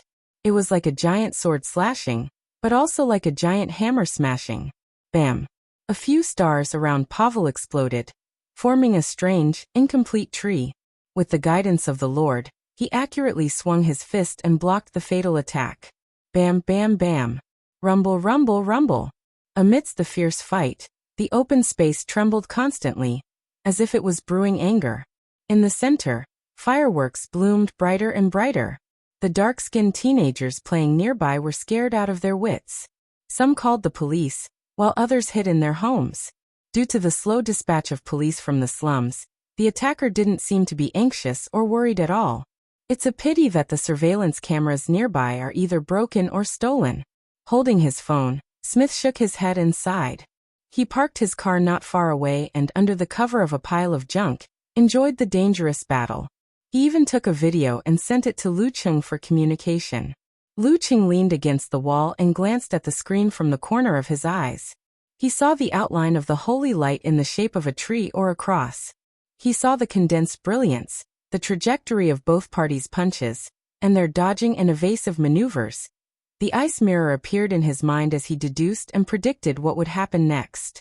A thought flashed through his mind. Looking at the classroom, Lu Cheng blindly typed a word and sent it to Smith. Jump. Smith picked up his phone and fell into a state of confusion. He didn't understand the true meaning of Lu. At this moment, Lu Cheng's second message followed. Jump. Jump. Smith was stunned at first, then subconsciously believed in authority. He pushed open the car door and threw himself to the side. With a roll, he hid behind a house. He saw a ball of fire flying from the battlefield, smashing through the front windshield of the car, and smashing into the seat where he was sitting 10 seconds ago. Boom! A dull thud resounded. Waves of fire splattered, and glass flew everywhere. Smith couldn't care less about the surveillance cameras. He felt fear and relief at the same time. Although such an attack couldn't kill him, it wasn't easy to bear either. Having an extremely dangerous friend wasn't necessarily a bad thing. After a brief moment of shock, he reported the incident to the Department of Homeland Security as an agent who happened to pass by. But by the time the reinforcements arrived, the battle was already over. With the appearance of a helper who seemed to be a spirit cultivator, the attacker finally finished off Pavel, destroyed the corpse and traces of the crime scene, and left. The government has to issue a warning to Jaruga and the church. They should be quiet for a long time after this. Smith sent a message to Lu Cheng as he reported the losses. As someone who leaned towards justice and law enforcement, he didn't hand over the video he took. It's best if people like Pavel are dead. On the way home after school, Yenjika listened to Lu Cheng's description of the incident while driving. Her eyes widened. You can already predict the development of the battle 20 seconds later? Provided there are no changes. Who knows what other tricks those two guys have up their sleeves? Lu Cheng smiled calmly. In other words, you're at most 60 to 70% sure. If there are any changes, wouldn't Spider's jump be in vain? Yenjika was half enlightened and half confused. Jumping won't kill you. Lu Cheng chuckled, not minding it at all. Spider lacks actual combat experience. It's not bad to do some vigorous exercise once in a while. Valentine's Day was also the second anniversary of Lu Qing and Yenjika's relationship. The girl received a pair of resplendent earrings and a photo album. A photo album? Yenjika was surprised, happy, and confused. She took it and placed it on her lap. On the cover of the album was the words "A gift from time," handwritten by someone. Handwriting? I won't comment on the handwriting. The girl chuckled and opened the album. The first page was of the exterior of the martial arts arena, the second page was of Weishui Lake, and the third page was of Long Bridge at night. Every page was a scene she was extremely familiar with. At the end of the page were the suspended glass bridges and other sights they had experienced before.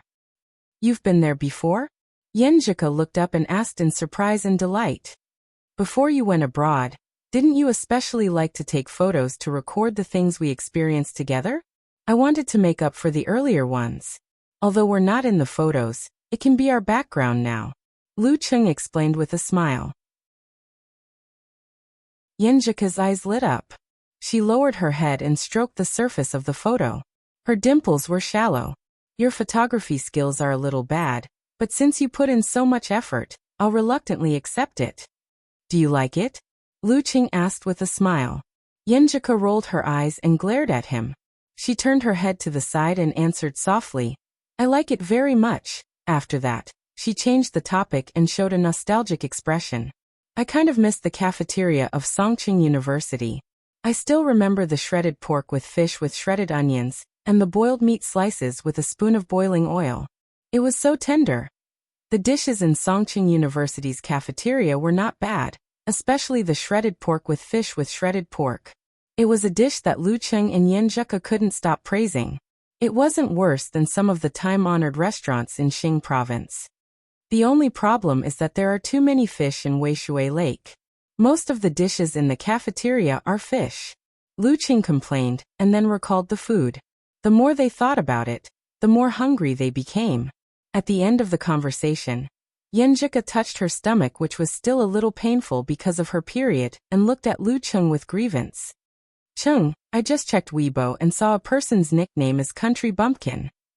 And then? Lu Qing asked in confusion. And then I want to eat buns. Yenjika covered her face with her hands.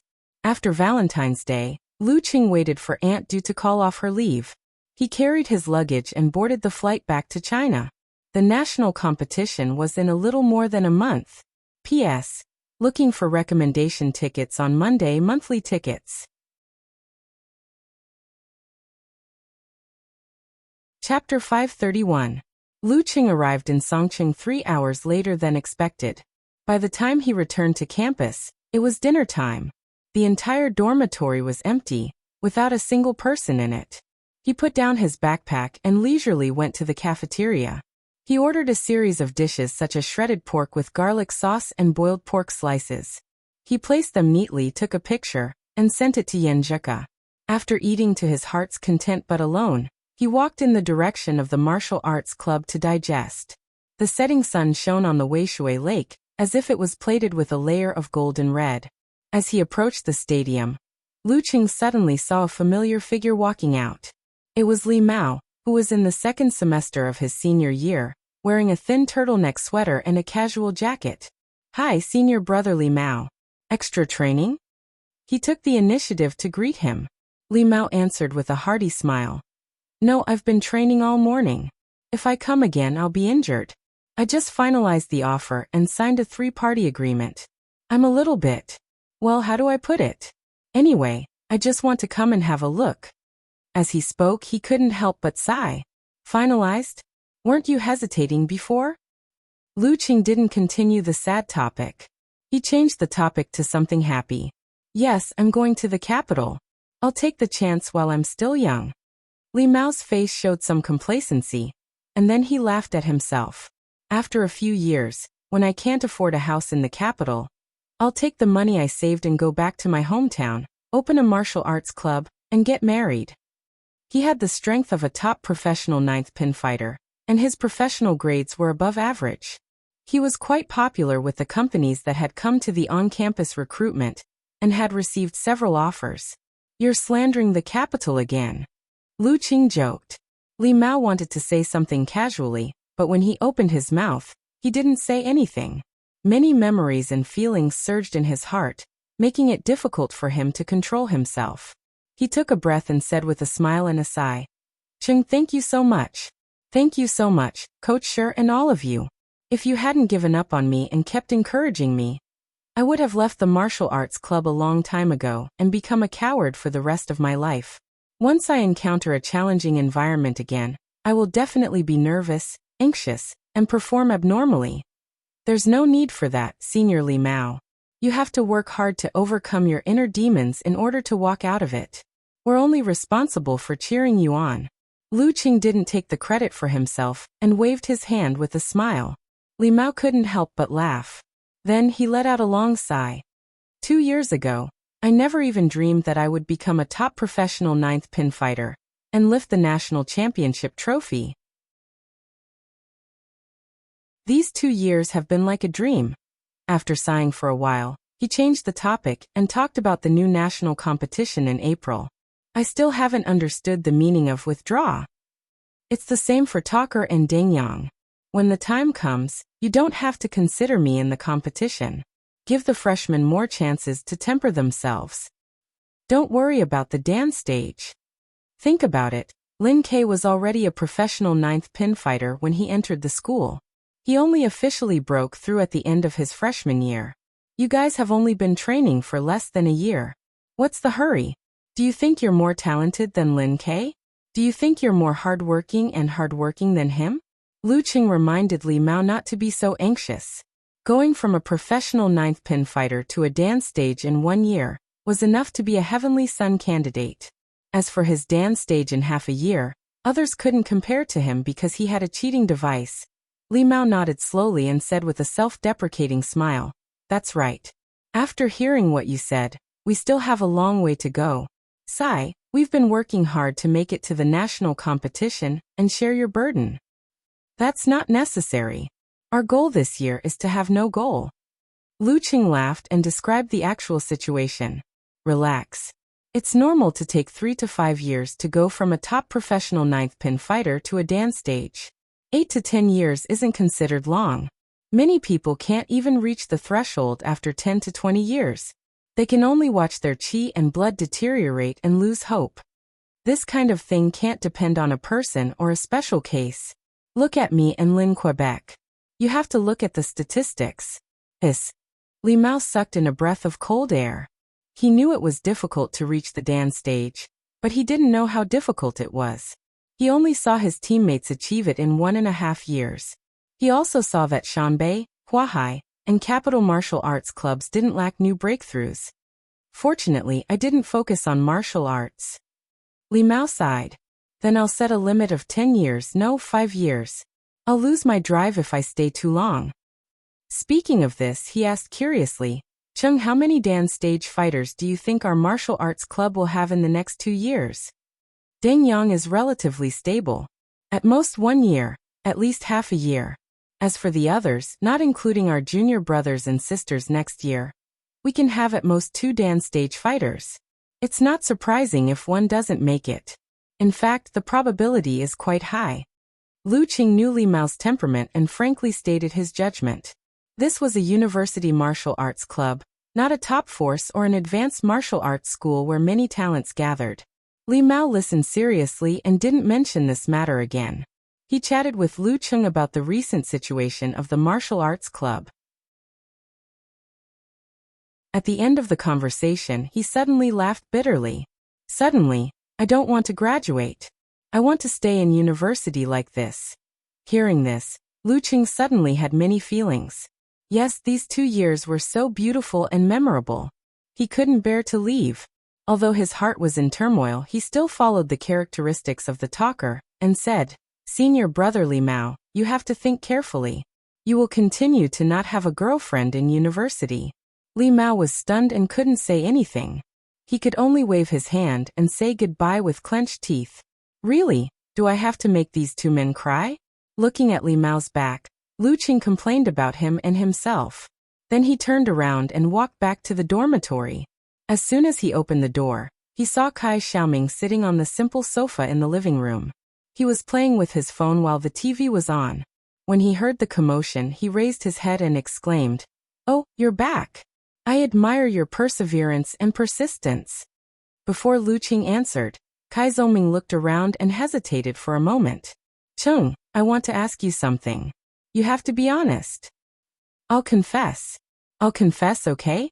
I ate the bag of beef jerky you put on the table." Lu Qing raised his hand and laughed. With a kick of his heel, he closed the door. "I knew it was you." Kai Zhongming shook his finger in annoyance. After a while, he remembered that this wasn't what he wanted to ask about. He pondered for a few seconds and said, "Chung, how likely do you think I am to comprehend, withdraw, and enter the dance stage before graduation?" Seeing that Kai Zhongming was so serious, Lu Qing gave up the joking answer. He thought seriously and said, "It's hard to say. This kind of thing depends on talent, opportunity, and your own understanding. If you can find the strength to move yourself and fight for it, it's hard to say this semester, but there's still hope before your senior year. Actually, you don't have to rush. You're only half a year older than me. There's still more than 7 years to go before you're 29. Take one step at a time, and your chances of entering the dance stage won't be low." It's as if you didn't say anything. Kai Zhongming shook his head and smiled with a complicated expression. I remember you said that you pursued martial arts because you didn't want to repeat your father's life. You didn't want to return to a small city like a pool of stagnant water. You didn't want to be able to imagine what it's like to be 30 or 40 years old, when you're only 23 or 24 years old. There won't be many changes. You should seriously ponder about this feeling, this impulse, and see if you can draw strength from it." Hearing this, Kai Zhongming suddenly leaned back on the sofa and closed his eyes. He said in an ambiguous tone, "During Chinese New Year, my father had a heart attack and almost couldn't be saved. The doctor said that he was too tired and overworked. He had to take good care of himself in the future. After such an incident, his body collapsed a lot. The company is not only my family's property, but also the livelihood of many relatives on both sides. It's impossible to sell it just like that. Even if we find a professional manager, he might not be able to control those guys. Hey, those guys. If I can't reach the dance stage before graduation, I don't think I can say it in front of my parents as a professional ninth pin drifting in the capital." He described it calmly without revealing any emotion, making it impossible for Lu Qing to comfort him. He could only pat little Ming on the shoulder and say, "So work hard. At times like this, the strong have to change their fate. F***ck off. Can't you be more serious?" Kai Zhongming couldn't help but laugh. He was in a better state and didn't talk about what happened just now. He thought about it and said, "I probably don't have much hope of reaching the dance stage this semester. I can only rely on you in the national competition. If you can beat Peng Liyun and Fang Zhirong, Little Yang and I can definitely beat that explosion maniac together." Lu Qing was stunned for a moment. The corner of his mouth twitched. "You really think highly of me? If you can exhaust most of Fang Zhirong's strength, we can also fight." Kai Zhongming took a step back. "I'm not the reincarnation of Buddha. Whether I can beat priest or not is still uncertain, let alone challenge Fang Zhirong." Lu Qing answered self-consciously. "Priest? Damn, you've even given Peng Liyun a nickname? TSK, you're not good at giving nicknames. It's not funny at all." Little Ming's attention was quickly diverted. He cheered up and remembered what someone said just now. "Chung, you're exaggerating. My birthday is on June 2nd, so I'm only 4 months older than you. You actually said it was half a year. It's just rounding off." "Yeah, 4 is rounding off.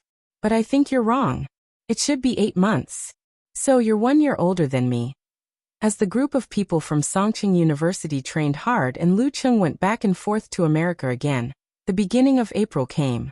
The new University Martial Arts Nationals was officially held in Huahai. P.S. Looking for recommendation tickets and monthly tickets on Monday. Chapter 532. April 6, Huahai New Era Martial Arts Stadium. The opening match of the National University Martial Arts Competition officially started. Last year's champion, Songqing University Martial Arts Club, accepted the challenge from Guiyang University Martial Arts Club. In the live broadcast room, The host Lu Chang saw that the usually taciturn Wei Buping was irritated by Kai Zhongming during the conversation and lost his sense of propriety. At the beginning of the match, Wei Buping's continuous attacks failed and fell into a passive position. The more the match went on, the more anxious he became. Lu Chang couldn't help but sigh and laugh. This contestant from Songqing University is quite unique. His partner had changed to the poison milk hierarch He Xiaowei. This internet celebrity stroked his beard and said, "This young man has a bright future. He should learn how to cook from me." Don't say that. I really think he has the talent to make a living as a martial arts commentator. Lu Chang echoed with a smile. Xiaowei, who do you think will be the champion of the national university competition this time? If it's not Shanbei, I'll shave all my beard. He Xiaowei subconsciously wanted to say this, but when he saw Lu Chang standing at the edge of the arena with his arms crossed, he unconsciously became calm and replied in a more tactful tone. Let's put it this way. This national university competition is a competition between the three big guys and a bunch of kids. The other teams can only fight for the top 4 and the final ranking. They can hold their heads high in front of their old enemies. Indeed, the inhuman stage is a big hurdle. And the other martial arts clubs don't even have a professional 6th pin in the Dan stage. Even if they set up a formation, Peng Liyun, Run Li, and Lu Chang can handle it alone. How can they fight? Lu Chang glanced at the screen and casually commented on the changes in the situation. Wei Buping's strength is higher than Kai Zhongming's, but if this goes on he will lose soon. Haha, Guiyang also doesn't have the confidence to win. They put the main player at the end to give the other members more competition experience. A wise man submits to circumstances. He Xiaowei concluded with a mocking tone. Zhang Dongliang is about the same as her. Li Xiaoyuan of Guangnan is said to be a weak 6th pin, but he hasn't participated in the ranking event yet. Xi Meng, a senior, got a 7th pin certificate at the end of October last year. Su Jialan is very talented, but he has just entered the school and hasn't understood the meaning of withdrawing. The two families can compete. However, as you said, it's just a fight for the 4th place. Coincidentally, they are in the same group. Whoever wins will be the first to advance to the next round and avoid Shanbei, Capital, and Songqing in the quarterfinals. Yes. He Xiaowei nodded slightly. Among the top 3, Songqing's other contestants are too weak. Overall, they're a step behind. I don't think they'll make it to the finals unless they're lucky enough to draw Huahai or Guangnan. Yes, if Lin Ke didn't drop out, with his current strength of 6th pin, Songqing University would have a good chance of winning the championship. Lu Chang sighed. Unfortunately, there is no if. The reserves of Songqing University all have their own characteristics and potential, but they are still not mature enough. They don't even have a Dan stage member. Even if Lu Chang can beat Peng Liyun or Ren Li, it won't change the final result. How? In Shanbei, Fang Zhirong is a weak 6th pin. Bernhard has the strength of an 8th pin with his supernatural ability of air explosion. Jiang Kongchan of Capital has improved quickly, and is already a weak 7th pin. Jiang Jingfeng is short of credits and delayed his graduation. He is a top 8th pin. What can Songqing University do to change the result? We believe in subjective initiative, but we also have to respect objective reality. He Xiaowei's comments were always full of passion, making people want to beat him up. Hey, do you think Jiang Jingfeng delayed his graduation on purpose? To get a taste of the championship? As soon as Lu Chang finished speaking, the situation on the field was clear. Kai Zhongming had won the first round of nationals for Songqing University. He Xiaowei sneered. Who knows? But even if they delayed their graduation on purpose, their chances of winning the championship are slim. Peng Liyun is weaker than Ren Li, and Fang Zhirong can beat Jiang Kongchan and Jiang Jingfeng by himself, not to mention Bernhard, the explosive maniac. At this point he couldn't control his primitive strength and raised his voice. Tell me, how can Capital win? How? If they win, I'll shave off my beard, no, all the hair on my head. What kind of deep hatred do you have with Shanbei? Lu Chang couldn't help but laugh. Was it necessary to poison them like that? He Xiaowei quickly explained. Although I'm called the poison milk hierarch, it's only sometimes. I can't say that the sun rises from the east and it will explode with a bang, right? Xianbei will win the championship, just like this. There's no doubt about it. Okay. Lu Chang turned to introduce the second round of the competition. At the end, he said emotionally, "This year's competition is indeed very clear, but it's definitely the most memorable one to watch.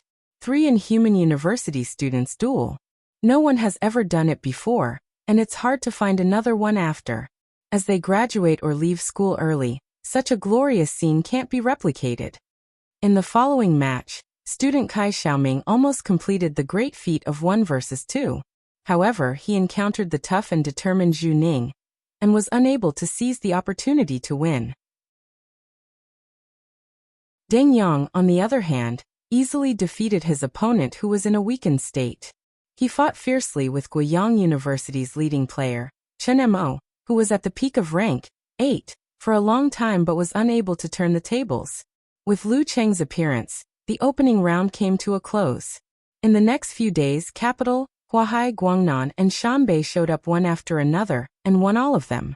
Peng Liyun and Runli didn't even have to fight. The whole group stage was peaceful. The teams led by the 3 Inhumans advanced triumphantly, while the rest of the martial arts clubs competed for the rankings. Only the battle between Huahai and Guangnan was eye-catching. In the end, thanks to Xing Jingjing's outstanding supernatural ability, Huahai narrowly defeated Guangnan and won first place, making the latter face Xianbei in the quarterfinals. In the battle between Xianbei and Guangnan, Peng Liyun finally put himself in the list of fighters, guarding the end. In the first round, Fang Zhirong fought hard against Li Xiaoyuan. After several reversals, he barely defeated his opponent, but he was close to his limit. In the second round, he didn't exhaust Ximeng much, but Bernhard was badly beaten. Peng Liyun, who hadn't fought since the end of August last year, made his first appearance. He defeated Ximeng and Su Jialan effortlessly without showing his strength.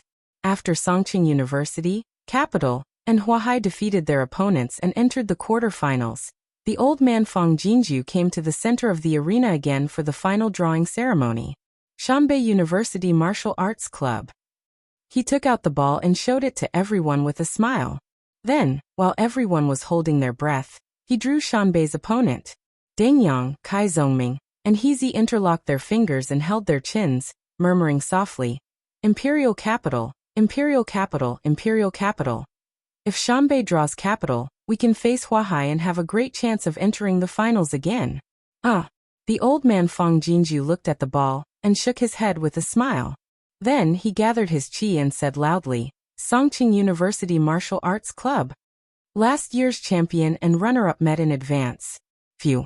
Lu Qing heard dejected sighs around him, but he wasn't disappointed at all. If they could enter the quarterfinals this year, they would have achieved their goal. At least they didn't let their martial arts club fall off the cliff. He turned his head subconsciously and looked to the other side, only to see Peng Liyun looking at him. His temperament was refreshing, his facial features were clean, and he didn't look like he was in a trance. When their eyes met, the radiance in Peng Liyun's eyes converged. It was as if a thick and terrifying silver lightning had struck down in the dark night, blinding Lu Cheng's vision. However, Peng Liyun didn't back down. His eyes seemed to contain a raging snowstorm, extremely cold, extremely fierce, and extremely powerful. Lu Qing couldn't help but shudder. After looking at each other and smiling, they both turned back with satisfaction, looking forward to the competition in 2 days. This was the 3rd time they had fought each other. Buzz, buzz, buzz. Lu Cheng's phone kept vibrating with messages. "Go Pikachu! Beat him, beat him!" Yenjika said with a clenched fist. "Beat him!" Hipster said concisely. "Let's break the Taoist spirit." Renli was enjoying the show. Just as Lu Qing finished replying, and was about to put away his phone, a message from a familiar number came in. Brother-in-law said, "Good luck." "Damn it, I almost thought your number was ghost." Lu Qing laughed and replied with a fist bump emoji. Then he heard the old man Fang Jinju's voice in his ears. Semifinals, Xianbei versus Songqing, Capital versus Huahai. P.S. This is a transition. Chapter 533. 2 days later, at 7 o'clock in the evening, the New Era Martial Arts Stadium was flooded with a large number of spectators. Even though the scalpers had inflated the ticket prices, there was still no lack of people asking for tickets. In just 10 minutes, there were many transactions. Even the posters with pictures of Lu Qing and Peng Liyun facing each other, while holding hands, were very popular. If it weren't for the security guards at the entrance, all the pictures would have been taken away. The big screen in the arena was playing highlights of Lu Qing and Peng Liyun's matches in the past few years. Unfortunately, the most recent highlights were from 8 months ago and lacked their recent performances. This made the spectators even more excited and full of guesses. The spectator stands around the arena had been cleared to prevent damage from the aftermath of the inhuman battle. At the same time, the Huahai city government had specially mobilized a group of martial artists from the police force to stand guard at various key locations to prevent accidents. When Peng Liyun heard the clamorous cheers echoing endlessly outside, he snapped out of his daze in the changing room. He looked around at Coach Huang Qing, Second Commander Fang Zhirong, and the others, and said with a faint and clean smile, "I'm not going anywhere. I'll be the first to go." His voice wasn't loud and his aura was gentle. Fang Zhirong was inexplicably stunned and forgot his original thoughts. He nodded in agreement. Instructor Huang Qing, whose hair was completely white, nodded slightly and didn't object. As for Bernhard and the rest, they didn't object either. Peng Liyun retracted his gaze and looked at the TV screen in the locker room, his thoughts drifting. At first, he planned to retire from the university martial arts circle after winning his 3rd championship and compete in professional competitions. Who knew that he would be injured by Lin Ke last year and lose his honor? Thus, he changed his mind and stayed to fight for another year. In the past 6 months, his life was completely different from his original plan of fighting a high-level battle every week. He was lazy and leisurely, almost not fighting at all. Logically speaking, this would cause his martial arts to regress. However, Peng Liyun experienced something different from the past. He really did settle down and gain something different. And now, it was the season to test this gain. Thunder is yin and yang, one is still and one is active. That's the right way. Extreme activity turns to silence, and extreme quietness leads to action. I've been quiet for long enough. Peng Liyun turned his head subconsciously and looked at the door of the locker room. His line of sight seemed to pass through the door and onto the arena, onto the Songqing University Martial Arts Club. I'm looking forward to it. He let out a sigh spontaneously. Every joint, every muscle, and every acupoint in his body suddenly exploded. They were heavy, powerful, and humming terrifyingly, like rotating turbines and gathering thunder. Hearing this, Fang Zhirong, Bernhard, and the others looked at each other in fear. Spring comes with a clap of thunder, and all living things come to life. In another locker room, although Deng Yang, He and Wang Dali didn't think they had done anything wrong, they looked at Lu Cheng with guilt and self-blame. Peng Liyun will definitely be the first to fight. Even if little Yangzi and I, 2 weaklings, fight together, we won't even be enough to fill the gaps between his teeth. Cheng, it's all up to you now. Kai Zongming broke the relatively oppressive atmosphere and said in a self-deprecating manner, "You're a weakling, don't drag me into it." Deng Yang protested. Next year I'll definitely be a mighty one of the dance stage." Lu Cheng listened with a calm smile. He picked up a pen and paper and quickly wrote down the list of fighters and the order of the fighters. Lu Cheng, Deng Yang, Kai Zongming. He passed the paper to Yan Shaoling beside him and said with a slight smile, "Sorry to trouble you." Li Xiaowen found a very good job and went to the company for an internship in February. The menial work of the martial arts club was basically handed over to a self-proclaimed reliable sophomore girl. Yan Shaoling took the list of fighters and nodded excitedly. She rushed out of the door. After a muffled bang, she squatted down with hands on her forehead, eyes full of tears. Who didn't close the locker door? "Are you okay?" Mu Jinyan asked with concern. He scolded with disappointment. "Don't you watch where you're going?"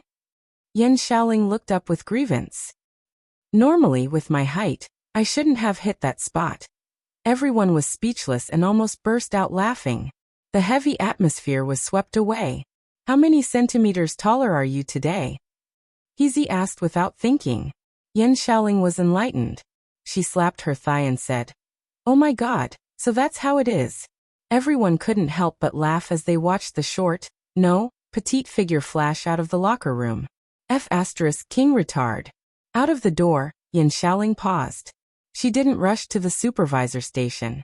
Instead, she took out her phone, entered the forum, and posted a post. "Ha ha ha ha ha, he smiled at me. Ha ha ha ha ha, he said sorry to trouble you. F***CK, are you crazy?" Unparalleled Dragon King, and the others were shocked. "Not crazy, I'm a love-struck fool." Brahmin rolled on the floor. "But I'm so envious." In the locker room, Lu Qing shook his head with a smile. He closed his eyes and suddenly recalled every detail of the past 6 months.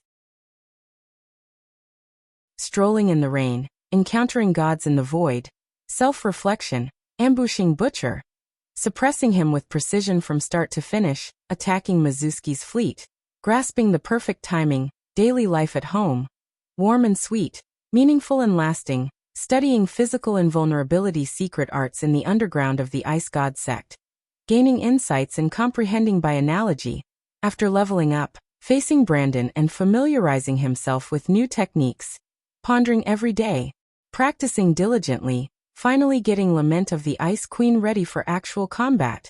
Various scenes replayed in his mind. Finally, they merged into a furnace and ignited a burning desire for battle. After 8 months, it was time for him to give it his all again. "I can't wait." Lu Qing suddenly opened his eyes and looked at the door. The temperature in the locker room seemed to have dropped to freezing point, making the unprepared Kai Zhongming, Deng Yang, and the rest shiver. But when they touched the skin on the back of their hands, they realized that the temperature didn't change. Everything that happened before seemed to come from the mind, from the heart. In the live broadcast studio, the host, Lu Chang, looked at the scene in the stadium and sighed. Everyone is so passionate. This match is indeed worth looking forward to. Just the gimmick of a battle between the heavenly sons of the era is enough to attract people. Not to mention the fact that both Lu Cheng and Peng Liyun are bursting with popularity. He Xiaowei chimed in with a smile. Also, this is the first time they are on the same level, fighting at the peak of their strength. In December 2 years ago, Peng Liyun was almost 1 rank higher than Lu Cheng, and he quickly defeated Lin Ke in advance. In April last year, Peng Liyun was seriously injured by Lin Ke's self-sacrifice and was not in his best condition. Now the participants of the two sides had been decided. Lu Cheng and Peng Liyun would no longer be disturbed by other people, and they were finally at the same level, an evenly matched peak competition.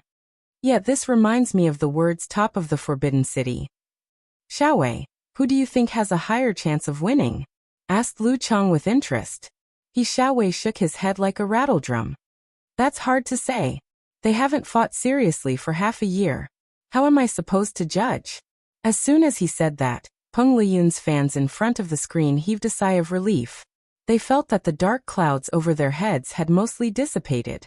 As for the audience who liked Lu Cheng, they were slightly disappointed. If Xiaowei thought that Peng Liyun would win, that would be cursing his opponent.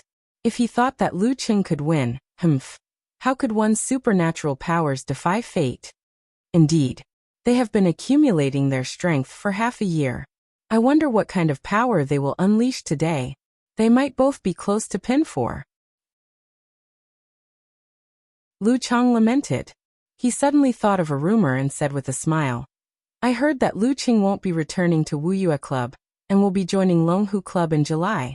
Peng Liyun is about to graduate from university, and will definitely return to Shangqing sect. Hee, I feel like they are another pair of arch-rivals like Dragon King and Warrior Sage. They are the future Dragon King and Warrior Saint. Have you asked Living Buddha Shirshan or Wisdom King Jihai before you said this?" Xiaowei snorted and retorted instinctively. Even if the living Buddhas of past generations would slow down after reaching physical invulnerability and reach a bottleneck, who knows when Lu Cheng and Peng Liyun will surpass them? But what about Jihai? He has only reached physical invulnerability for 3 years, and has already won the title of king. Is this something that ordinary people can compare to? Even if there are coincidences like when Dragon King and Warrior Sage fought in other competitions and both were heavily injured, or when some of the titled mighty ones met in advance and the winner was injured, he might be able to defeat many first pin and titled mighty ones. This is enough to prove his strength. He has already firmly suppressed the other heavenly sons of China. The dates of the 5 major title competitions were staggered. The finals of the Battle of the Kings were usually held at the end of March or the beginning of April. Daxing Temple's Ji Hai won the challenge more than 20 days ago and became the new king of the year. He was honored as Wisdom King. That's true, but Ji Hai is 4 years older than Peng Liyun and 5 years older than Lu Cheng. Strictly speaking, you can't directly compare them, Lu Cheng said to the point. Then we'll see in 4 or 5 years. At that time, if Lu Cheng and Peng Liyun can reach physical invulnerability, they won't let down the title of Heavenly Son of China. As for the titles, Yi Xiaowei laughed. The host, Lu Cheng, was afraid of causing a dispute and didn't want to delve into this topic. He quickly said with a professional smile, "All right, the pre-match commentary has come to an end.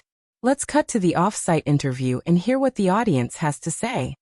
The scene changed to the last line of people queuing to enter the stadium. The reporter handed the microphone to a pretty girl with straight shoulder-length hair. "Hello, may I know which side you support?" "Shanbei." "Peng Liyun." The girl answered without hesitation. "Why?" the reporter asked. The pretty girl with the aura of a student smiled and said, "I prefer Peng Liyun's personality." He's more handsome." The girl who boldly voiced her opinion blushed. She curled her lips and turned her head to the other side. "What about you?" The reporter saw a girl with a sweet smile nearby. She was eager to give it a try. "I like Lu Cheng. He's more manly," the girl shouted after pondering for a long time. After the interview, the director looked at the time and cut the scene back to the stadium. The host, Lu Cheng, announced excitedly, "Everyone, the competition is about to begin." At this moment, Lu Cheng, who was sitting in the away team seat, received a message from Yenjika. It was a photo of their fingers intertwined and their rings reflecting off each other. "I'm with you." Clenching fist expression, the girl said. 2 against 1 doesn't seem fair. Snickering expression. Lu Cheng replied and locked the screen. He passed his phone to Kai Zhoming for safekeeping and stood up slowly to look at the arena. On the other side, Peng Liyun took off the white towel draped over his body and stood up slowly.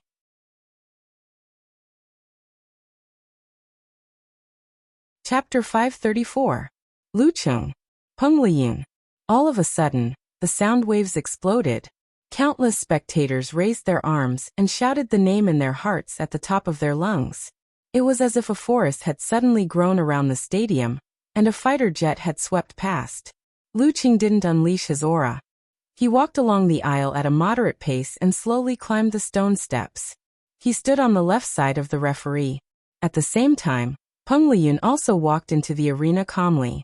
It was as if he was waiting for the battle to officially start before he unleashed his accumulated strength, imitating the horror of a flood breaking through a dam. Their eyes met and they smiled.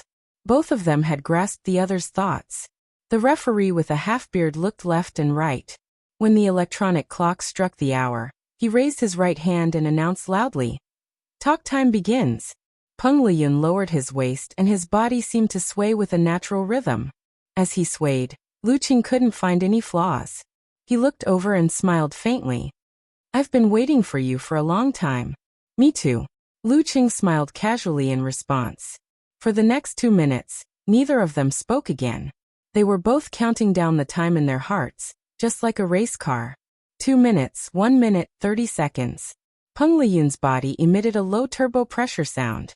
It was slow and drawn out, with pauses and pauses. It made people feel what it meant to be ready to go. 10, 9, 8, 7. Lu Cheng's muscles and fascias tightened. The exchange of hot and cold in his body seemed to be brewing into a terrifying eye of a storm. 3, 2, 1. Begin. As the referee swung his right hand down, Peng Liyun's waist sank and reversed in an instant. The sound of turbine compression exploded in unison. His entire body pounced out like a bolt of lightning. His steps made the arena shake rapidly, and the muffled sound of his steps rolled in the hearts of everyone, like the first thunderclap of the arrival of spring.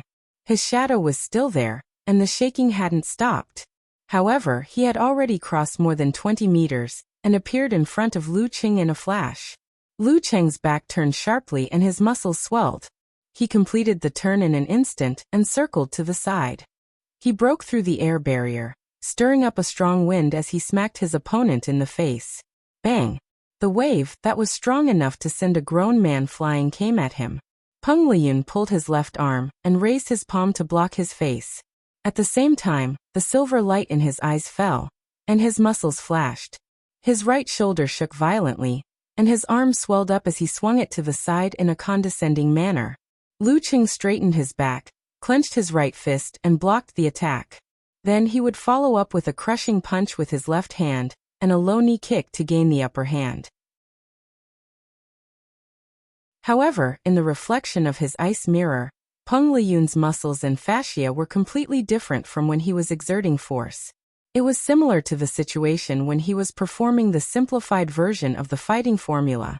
There was a problem. Lu Cheng's heart skipped a beat. The two large muscles on his back suddenly bulged and pulled his right arm up.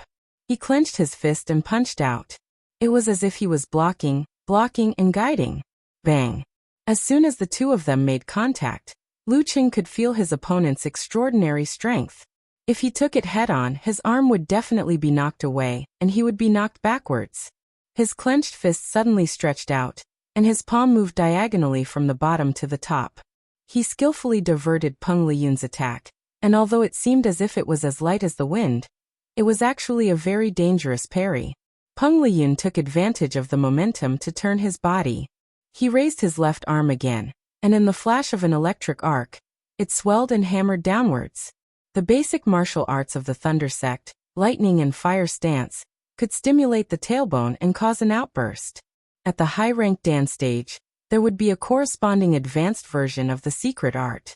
After Peng Liyun comprehended Heaven's golden flame, he simplified many of the steps and used pure electric shock to injure the body with extremely strong control. He obtained a technique that weakened the effect but allowed him to use it faster. Bang! Bang! Bang! He swung his arms, and in the flash of electric arcs, he hammered down ferociously. This caused the surrounding air to condense into layers of dark clouds that weighed down on Lu Cheng's heart, bringing about a terrifying mental deterrence. This also caused the audience to have an inexplicable hallucination. It was as if Peng Liyun had transformed into the god of thunder with a giant hammer in his hand. His upper body was bare, and his bronze muscles were wrapped in electric arcs. Amidst the sweat dripping down his masculine and powerful aura, he swung and smashed again and again. It was completely different from his usual style, and it was refreshing. Lu Qing didn't dare to be careless. He immediately circulated his qi and blood to stimulate the corresponding parts of his body. Simplified fighting formula. His muscles bulged, and he pulled back his arm in a fighting posture. His fist shot out like lightning towards his opponent's giant hammer. He was going to meet force with force and meet force with force. Boom! Boom! Boom! He exploded 3 times in a row and bounced back 3 times, stirring up an invisible airflow that turned into waves. The electric arcs flickered and splashed everywhere. Boom! Their arms propped up their sleeves, and their muscles looked like they were about to explode. Peng Liyun's explosion was still slightly inferior to the secret technique. His body shook and he took a step back. Just as Lu Cheng was about to take the opportunity to stretch his back and launch a series of attacks to bring the rhythm into his control, he suddenly put his palms together. It was as if he was about to unleash the thunder blade with a thunderous boom. Lu Cheng shifted his center of gravity and immediately turned to the right in an attempt to avoid being struck by lightning. However, Peng Liyun's strike didn't make any sound. Instead, the sound of a vortex spinning madly in his body sounded again. A huge and strange suction force appeared out of thin air, pulling Lu Cheng to the front.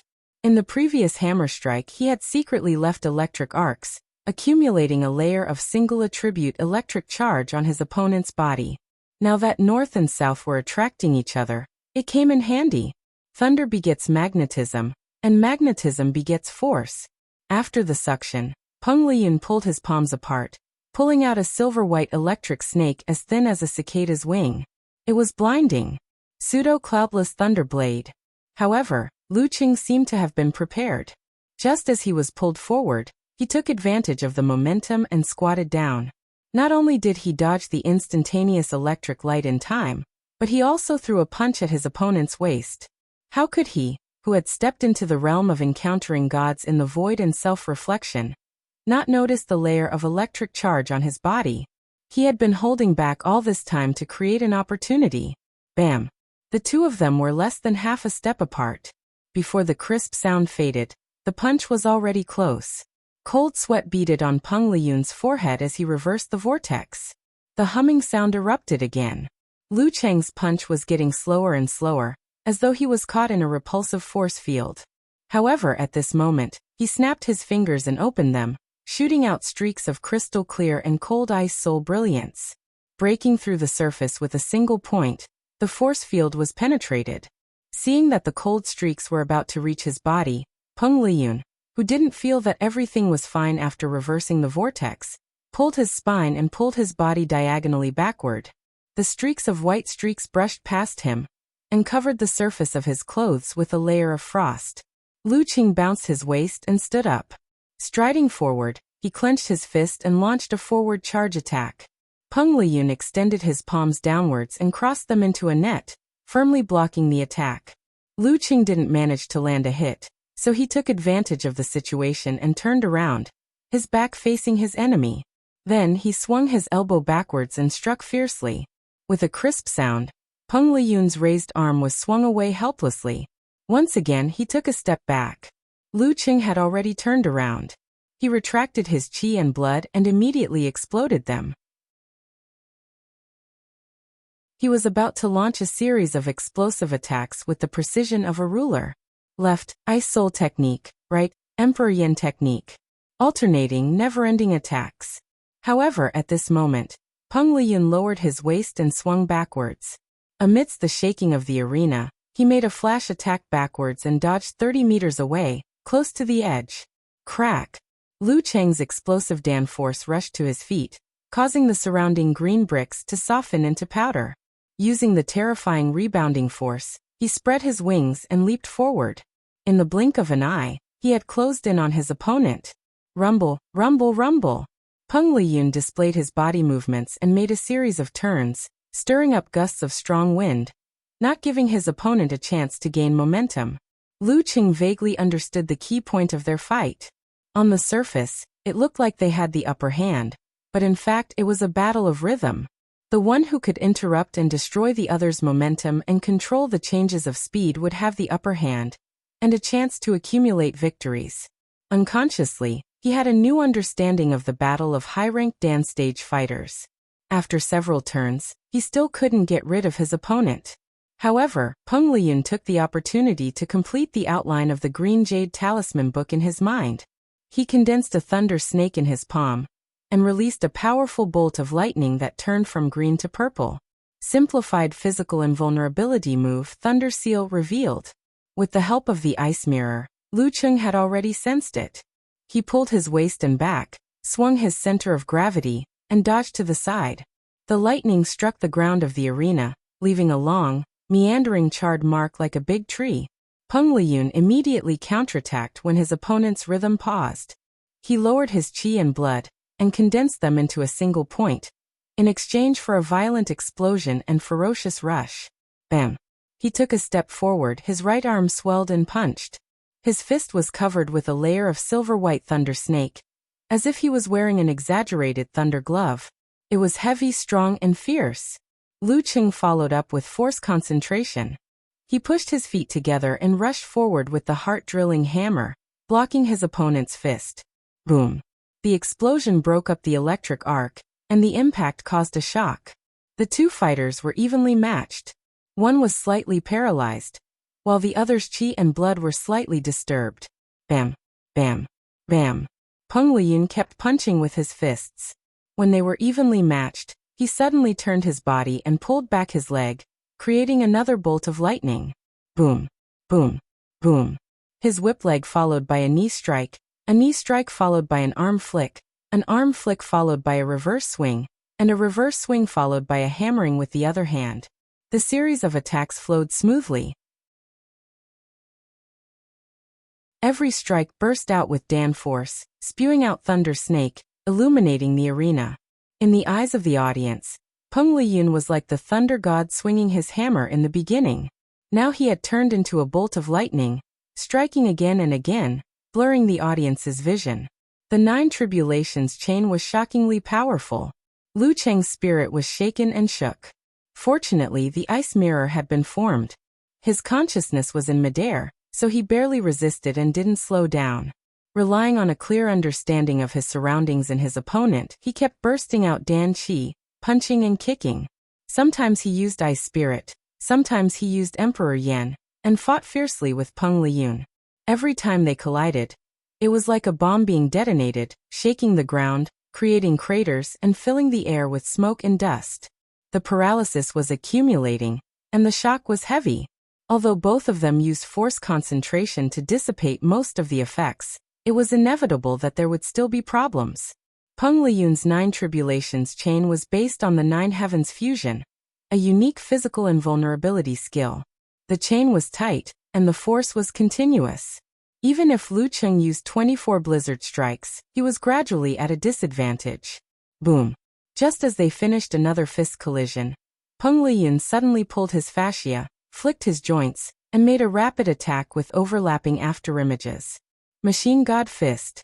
He took the initiative to control the speed of the change in rhythm. But just as he made the adjustment, Lu Cheng swayed his center of gravity backward, pulled his waist, and swung away under the pressure of the fist wind. Not too early, not too late, just right. His punch missed, and his pursuit slowed down. Peng Liyun looked at Lu Cheng, who had steadied himself on the ground, and understood that he knew the importance of rhythm. Being in his own rhythm would make the enemy passive. Every move would be restrained, and the more he fought, the more difficult it would be. Up until now, the two of them had been fighting back and forth, and it was a tie again. At this time, the audience came back to their senses and burst into cheers. Just now, Lu Cheng and Peng Liyun were attacking and defending each other, and the whole process was so intense that they almost couldn't breathe. How exciting! 2 murderous weapons in human form, evenly matched. I'm afraid they are close to the level of professional fourth pin. In the live broadcast room, the host Lu Cheng blurted out. He Xiaowei nodded in a daze. Yes, but they probably won't participate in the ranking event. When they reach physical invulnerability, they can directly get third pin. Peng Liyun rarely participated in the ranking event, and Lu Cheng had only been there once. Relying on their own rapid progress, they easily got the certificate based on the hard standard of the state. Good. Peng Liyun thought to himself, and the fighting spirit in his eyes grew stronger. With a flash attack, he closed in on his opponent and made another strong attack. Good move. Lu Cheng was in high spirits, and he didn't dodge. Instead, he returned his qi and blood, balanced into a dan, and spurted out his force. Then he pushed his feet inward, shook his right arm, and turned it into a steel whip, and swung it down diagonally. Bam! There was a loud explosion, and the ground was in a mess. The two of them swayed and then closed in again, either bombarding each other with blast punches or vibrating Zen hammers. Boom! Boom! Boom!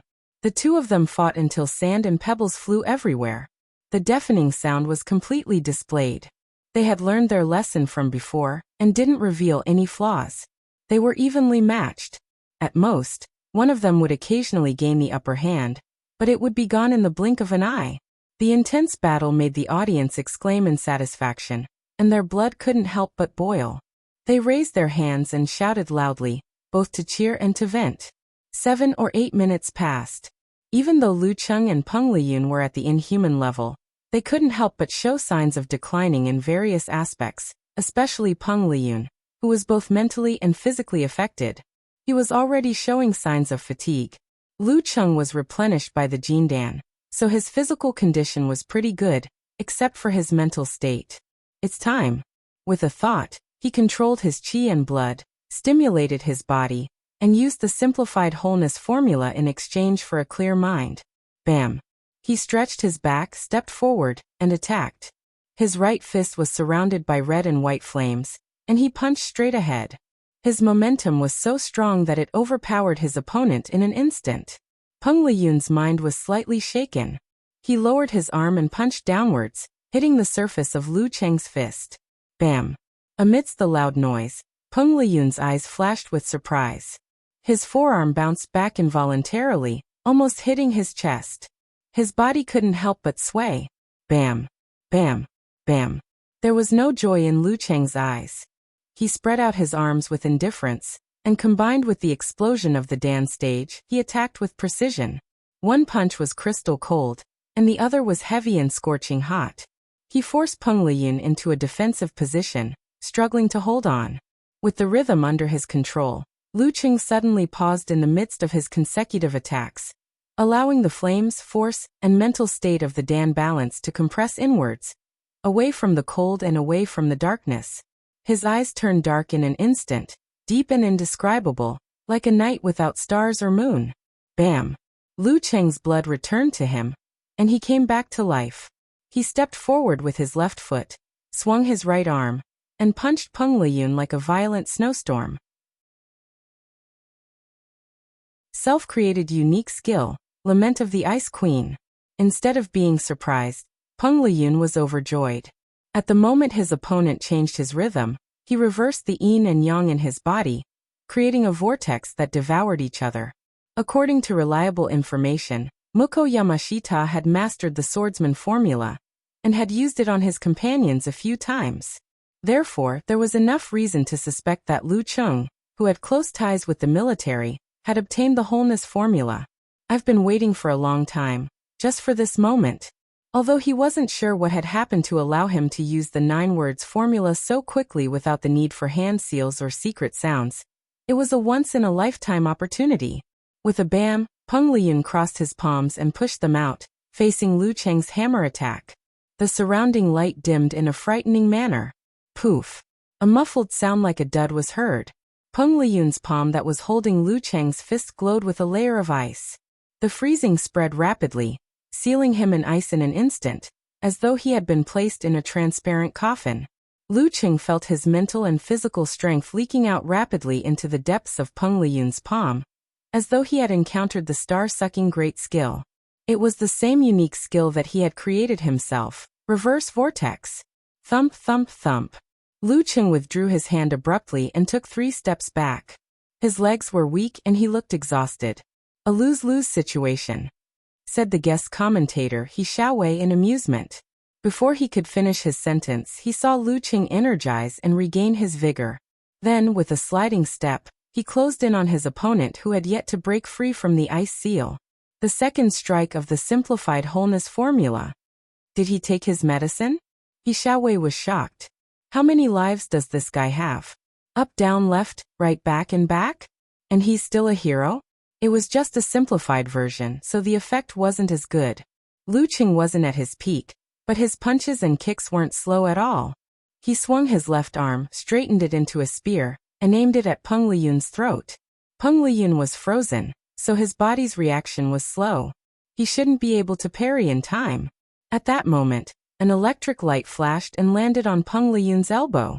The shock caused his forearm to swing out violently, blocking Lu Cheng's fist with a bang. Following that, Peng Liyun kept shooting out silvery white electric current to stimulate the corresponding parts of his body. This allowed his sluggish and stiffened muscles to move correctly, blocking Lu Cheng's attacks one after another. How can this work? Lu Cheng was stunned. He was almost counterattacked by his opponent. How can this work? He Xiaowei blurted out, dumbfounded. Is this the knee-jerk reaction? Or is he using electric current to simulate neuron signals to forcibly move his frozen body? Is he still F*King human? He's already an inhuman. No.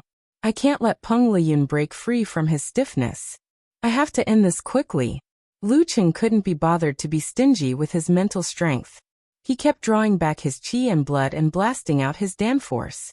One punch was covered in frost to replenish the effects of the cold, while the other was surrounded by red, detonating externally to create vibrations. Peng Liyun forced himself to perform force concentration. The feeling of being frozen and stiffened lessened each time. Although his internal injuries were worsening, he didn't show any signs of losing.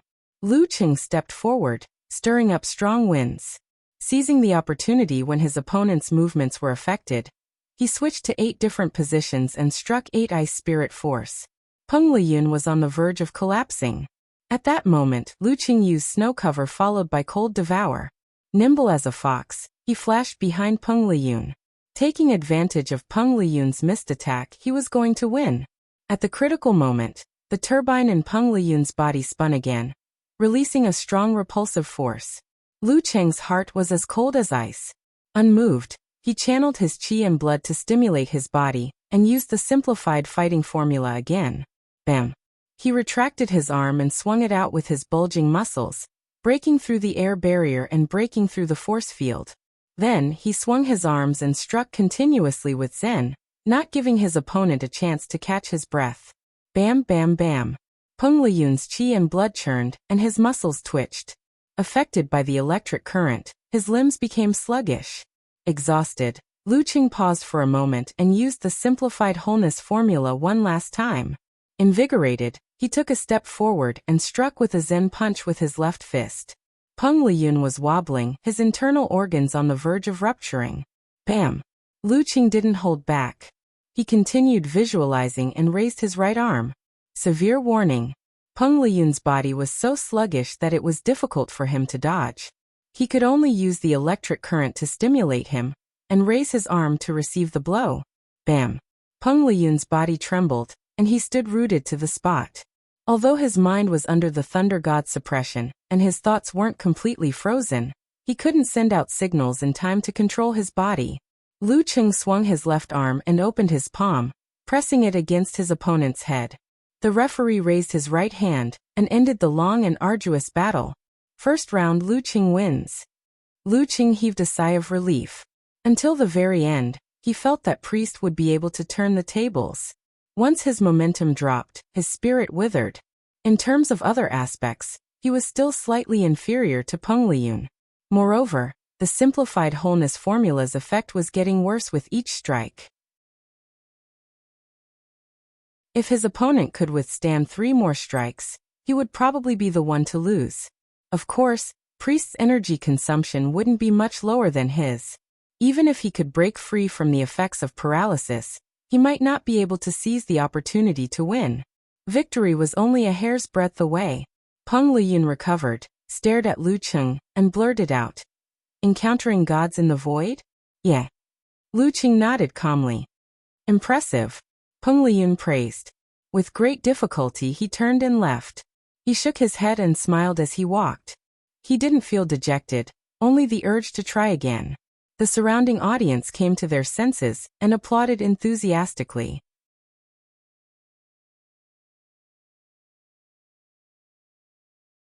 Chapter 535.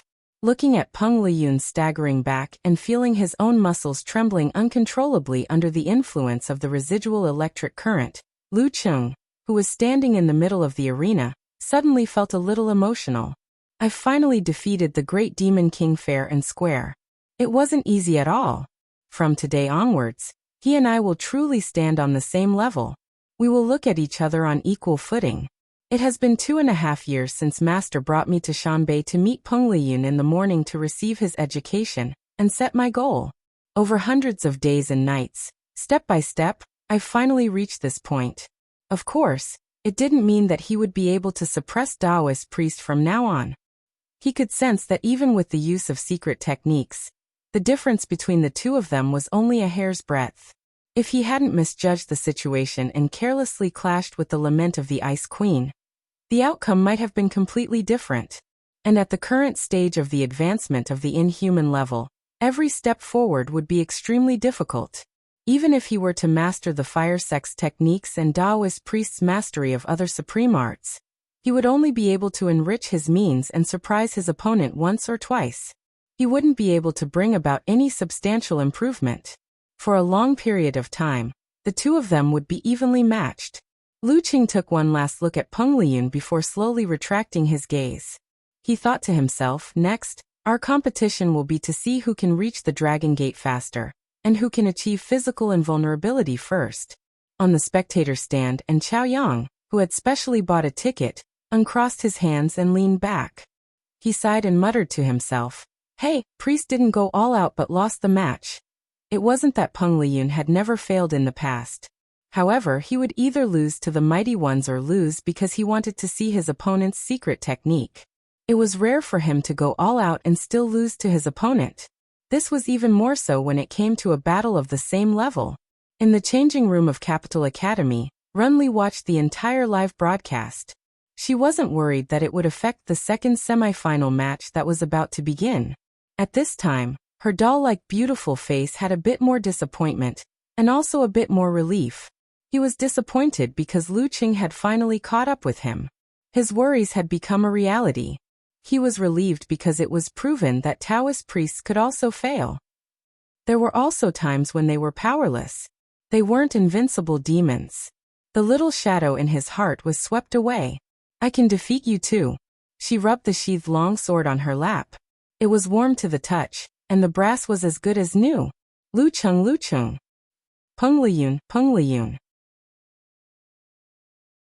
Amidst the cheers and cheers of the audience, Lu Cheng, the host in the live broadcast room, sighed.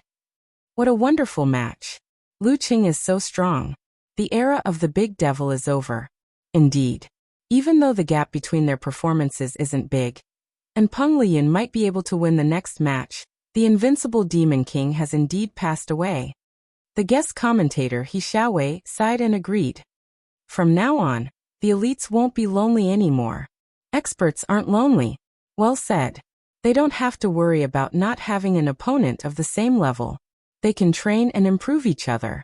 They can be like friends and enemies, surpassing the past. Lu Cheng praised. He then added, "The enemy I'm talking about is a competitor. Fans nowadays are very scary. They would accuse you of anything you don't agree with. You have to be very careful with your words." Yes, such a battle is rare in the inhuman professional competition. Everyone can always reminisce about it.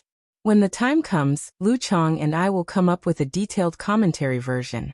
It won't be like just now, where you can't catch up with the rhythm after a slight pause. Haha, if everyone wants to watch the replay now, our White Jade Hall video supports online replays and slow acting. He Xiaowei helped his partner to advertise. Lu Cheng nodded his head slightly in satisfaction. He then sighed. It's a pity that Lu Cheng is going to enter the professional competition as an intern in his 4th year. Otherwise, he would be an unshakable super demon king in the next university martial arts competition. What's the point of bullying a primary school student? Without Peng Liyun, Run Li, and opponents of similar strength, what's the point of bullying noobs? It's a waste of time, a waste of life. He Xiaowei said with a smile. Lu Cheng thought for a while and answered seriously.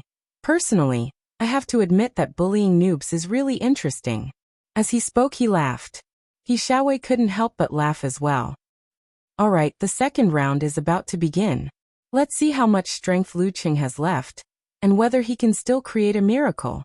After a few seconds, Lu Cheng's face turned serious. I don't think Lu Qing can do anything after defeating Peng Liyun. He Xiaowei was never stingy with his views. Shut up. Every single one of Shanbei's supporters and Peng Liyun's fans shouted the same word in their hearts. Early in the morning in America, the sky was slightly bright. Yin Zhika was leaning against a pillow with a computer in front of her, a tablet in her left hand, and a phone in her right hand. She continued to watch the live broadcast and replayed the previous battle over and over again. She kept scrolling through the forums and Weibo with praises. When the referee announced the result, Yin Xiaoling jumped up from the seats of the Songqing University Martial Arts Club. She waved her arms excitedly and mumbled incomprehensible words. If He hadn't held her back, she really didn't know what she would have done. Another diehard Lu Qing fan, Deng Yang, also waved his fists wildly and bumped fists with Kai Zhongming, Wang Dali, and the others over and over again. The others were a little speechless. Damn retards. Little Ming cursed under his breath as he looked left and right with the corner of his mouth raised. Chung is really King awesome. Immersed in joy, they forgot that the match was not over yet. They only calmed down when the freckled and handsome Fang Zhirong stepped onto the stone steps. Half expectantly and half indifferently, they waited for the referee to wave his arm. In the arena, Looking at the slightly gloomy and arrogant enemy opposite him, Lu Qing didn't take a break. He concentrated his qi and blood, afraid that he would waste what little energy he had left. Although this would cause his body to be continuously numbed and stimulated by the electric current, when the battle officially started, he could neutralize an attack during the match. Looking at Lu Cheng's slightly twitching body, Feng Zhirong didn't dare to be negligent. He got into a stance and concentrated. Lu Cheng was indeed close to his limit, and was severely affected by the electric shock. However, a starving camel is still bigger than a horse. A struggling beast is equally ferocious. The referee didn't wait. He raised his right hand and swiftly swung it down. Begin. Feng Zhirong bent his back and darted to the side in a strange posture. He was like a slithering venomous snake, like a wild wolf sneaking up on its prey. His body seemed to darken, as though he was leaving a black shadow behind him. He wanted to circle around his enemy and wait for a chance to deliver a fatal blow. Lu Qing took a deep breath and endured the numbness and soreness in his muscles. Using his powerful control of self-reflection as the pivot, he pounced forward with a bang. He instantly went from a standstill to high speed. When he turned, he brushed against the void, breaking through the air barrier and stirring up strong winds. He wanted to take the initiative to pursue his enemy. Bam! Bam! Bam! The strong winds continued and lightning intertwined. Lu Qing kept changing directions as though a deity was casting a spell. He closed the distance between him and Feng Zhirong amidst his shouts. However, his opponent's movements were strange and slippery. It was hard to lock onto him in a hurry. At this moment, Lu Qing focused and outlined the ancient character. His qi and blood followed suit and stimulated a certain part of his body. His eyes suddenly turned sharp and cold. A murderous aura shot out and enveloped his enemy. Feng Zhirong's mind wavered. It was as though he had come to a blood-soaked battlefield and was facing a general on horseback with a butcher's knife. He was trembling from the inside out, and his body froze. It was this pause that allowed Lu Qing to close in. He gathered his qi and blood and dispelled part of the numbness. Wearing a glittering and frosty glove on his left fist, he swung it sideways. The effect of the simplified army formula wasn't strong. Feng Zhirong woke up after a short pause. Seeing that he couldn't avoid the ice spirit heavy punch, he could only explode his Dan force, swell his arms, and punch forward to block. Bam! Feng Zhirong's body swayed. In terms of strength, he was on par with Lu Cheng. However, his qi and blood were frozen, causing his muscles to stiffen and his movements to slow down. Bam! Lu Qing did another force concentration. His other fist, surrounded by crimson flames, shot out like a cannonball. Bam bam bam. He did a series of bursts, alternating between using Ice Spirit to slow down his opponent, and Emperor Yin to hurt him. His movements were smooth, each move heavy and precise. Bam bam bam.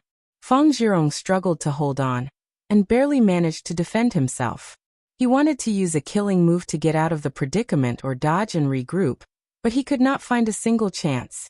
His opponent's control of the rhythm and the connection between the moves were as if it had been measured with a ruler. There was no flaw. The ultimate technique that he had worked hard to learn over the past year was completely useless. In the midst of the intense attacks, Lu Qing suddenly slowed down. Using his advantage, he visualized the heavy and scorching Emperor Yen and the god of fire, Zhurong, who was riding a crimson dragon. Thump.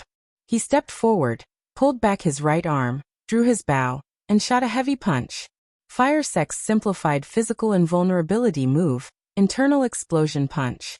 In the previous battle, Lu Qing had used too much of his ice force, which had drained it. He couldn't use Severe Warning anymore. Even if he tried, the effect on Feng Zhirong would be limited, and he wouldn't be able to leave any injuries. It was a waste. At this moment, Feng Zhirong was at a loss for what to do with his opponent's change in rhythm. He could only use force concentration and spurt out Dan Qi. He raised his palm and blocked Lu Cheng's fist. Boom. It was as if a bomb had exploded in his body. His qi and blood were tumbling madly, and his internal organs were about to shift. Lu Cheng withdrew his qi and blood, and threw out another Ice Spirit heavy punch, which was shrouded in cold air. It hit Feng Zhirong's arm, which was barely holding up, and made him stagger backward. Feng Zhirong's muscles stiffened, and he hurriedly held his dan and struggled to defend himself. Another visualization and another internal explosion.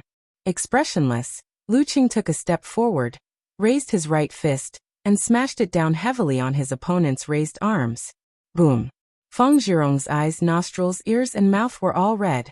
His qi and blood were tumbling so much that it was difficult for him to circulate them. His internal organs were severely injured.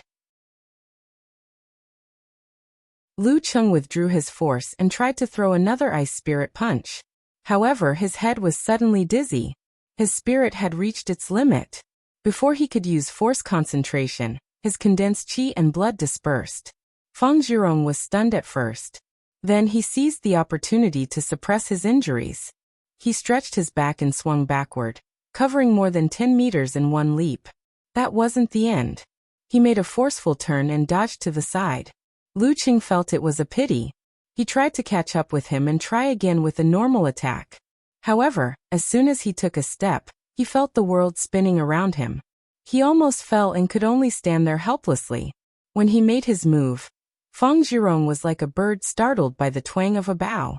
He swung his center of gravity and hurriedly retreated, as if he was scared out of his wits. Lu Qing couldn't help but break into a smile. Once he started laughing, he couldn't stop.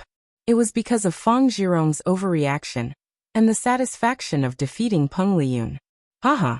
Lu Qing shook his head. He didn't care about Feng Zhirong or the referee anymore. He turned around, walked up the stone steps with a smile, and left the arena in a carefree manner. P.S. Looking for monthly votes and recommendation votes.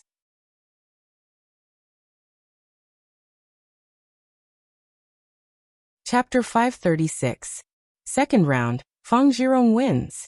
Hearing the referee's announcement and looking at Lu Qing's back, Feng Zhirong froze on the spot. Immediately, his blood rushed to his head. Embarrassed and angry, he clenched his fists so hard that his knuckles cracked. His injuries are not light. Those 2 blows should be internal explosion punch. In the live broadcast studio, the host, Lu Chong, said, half surprised and half seeking confirmation. However, he didn't hear the answer he expected, be it a yes or no. His surroundings were eerily quiet. What's going on? Lu Chong turned to look at his partner, only to see He Xiaowei in a daze. His lips were trembling, and his face was alternating between red and green. TSK, what does Feng Zhirong's injuries have to do with you? Why do you look like you've lost your entire family fortune? Lu Chong was confused and full of doubts. At this moment, a thought flashed through his mind. He remembered something from before and instantly understood the whole story. He Xiaowei had sworn that if Daidu won the championship, he would shave all the hair on his head. After taking 2 internal explosion punches from a weakened human, Feng Zhirong's injuries weren't something that could be healed in 3 to 5 days. When he fought in Daidu, he would be considered strong if he could still exert 50% of his strength. Looks like the casual poison healer has to be replaced by the carefully prepared kind. Lu Chong looked at He Xiaowei's head from head to toe. His lips were tightly pursed, and his cheeks and neck were trembling as he tried to hold back his laughter. Looks like I can probably look forward to it. What kind of scene will it be? I can't hold it in, ha ha ha ha. Returning to the seats, Lu Cheng saw that everyone was still in a daze. What's wrong? Although he didn't expect to win this match, he shouldn't have waited so long. Kai Zhongming's mouth twitched. Have you ever considered us? What's the situation? Lu Qing was confused. If you say you lost, then you lost. Why are you laughing? Little Ming pointed at Feng Zhirong in the arena. Look at him. He's obviously holding back his anger. He'll definitely vent it on little Yangzi and me and torture us.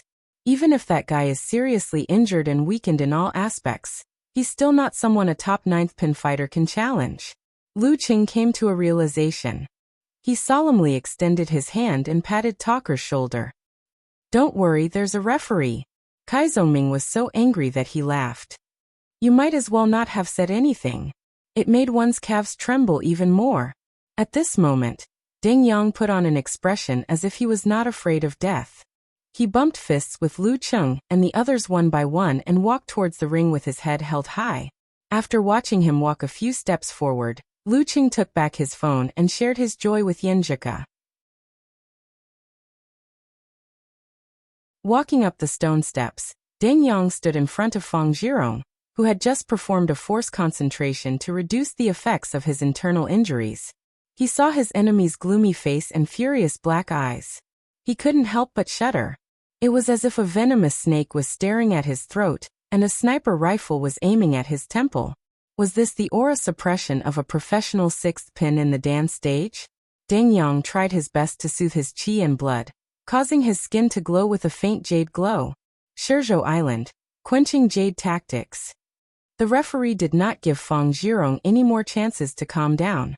He raised his right hand and swung it down. Begin. Fang Zhirong did not wipe the blood from his mouth and nose. He bent his back and slithered forward, strangely but quickly closing in on Deng Yang. Deng Yang was at a disadvantage in terms of body movement. He dodged a few times but still couldn't get rid of him. The distance between them was getting closer and closer. At this moment, Fang Zhirong withdrew his qi and blood and held it in his lower abdomen. Then it exploded and rushed out, expanding his legs. Crack! A spider web appeared under his feet. He pounced and closed in on Deng Yang, punching with his right fist. Deng Yang took a deep breath and expanded his temples. He raised his arms and made the most conservative parry. Suddenly, two muscles on Fang Zhirong's back bulged like butterflies. He pulled his spine to the side and changed his direction. He dodged to the side of his opponent in one step. Bam! He stretched out his left palm and opened his 5 fingers. They were shining with a dark light, like terrifying poisonous fangs. Deng Yang was used to this move and had lost his balance. Seeing that it was impossible to dodge, his face turned pale. He clenched his teeth, bulged his biceps, tightened his sleeves, and took the initiative to swing diagonally. Rip! His sleeve split open, revealing his jade-like skin held by Fang Zhirong's 5 fingers. Deng Yang's expression turned ferocious before he felt weak and out of breath. A jade-like glow appeared on his face. He exerted strength in his legs, lowered his shoulders, and leaned fiercely to the side. Bam! Fang Zhirong's qi and blood were still rolling. His body's reaction was delayed. He only had time to raise his right arm and block in front of his body. Deng Yang, who was counterattacking, hit him head-on. Fang Zhirong's arm trembled as he firmly resisted the blow. Fang Zhirong's qi and blood stagnated, and his internal injuries almost exploded. In the live broadcast room, he swayed as if the Iron Mountain lean had actually hit him. Deng Yang's dark poison force was activated. His strength disappeared and he had difficulty breathing. He could only lower his head and gasp for air. The difference in their realms was too great, so the effect was naturally amazing. Fang Zhirong's face turned red, then green. He blocked with his right arm, and his left fist was about to hit his opponent's lower abdomen. At this moment, a hand reached out and blocked his attack.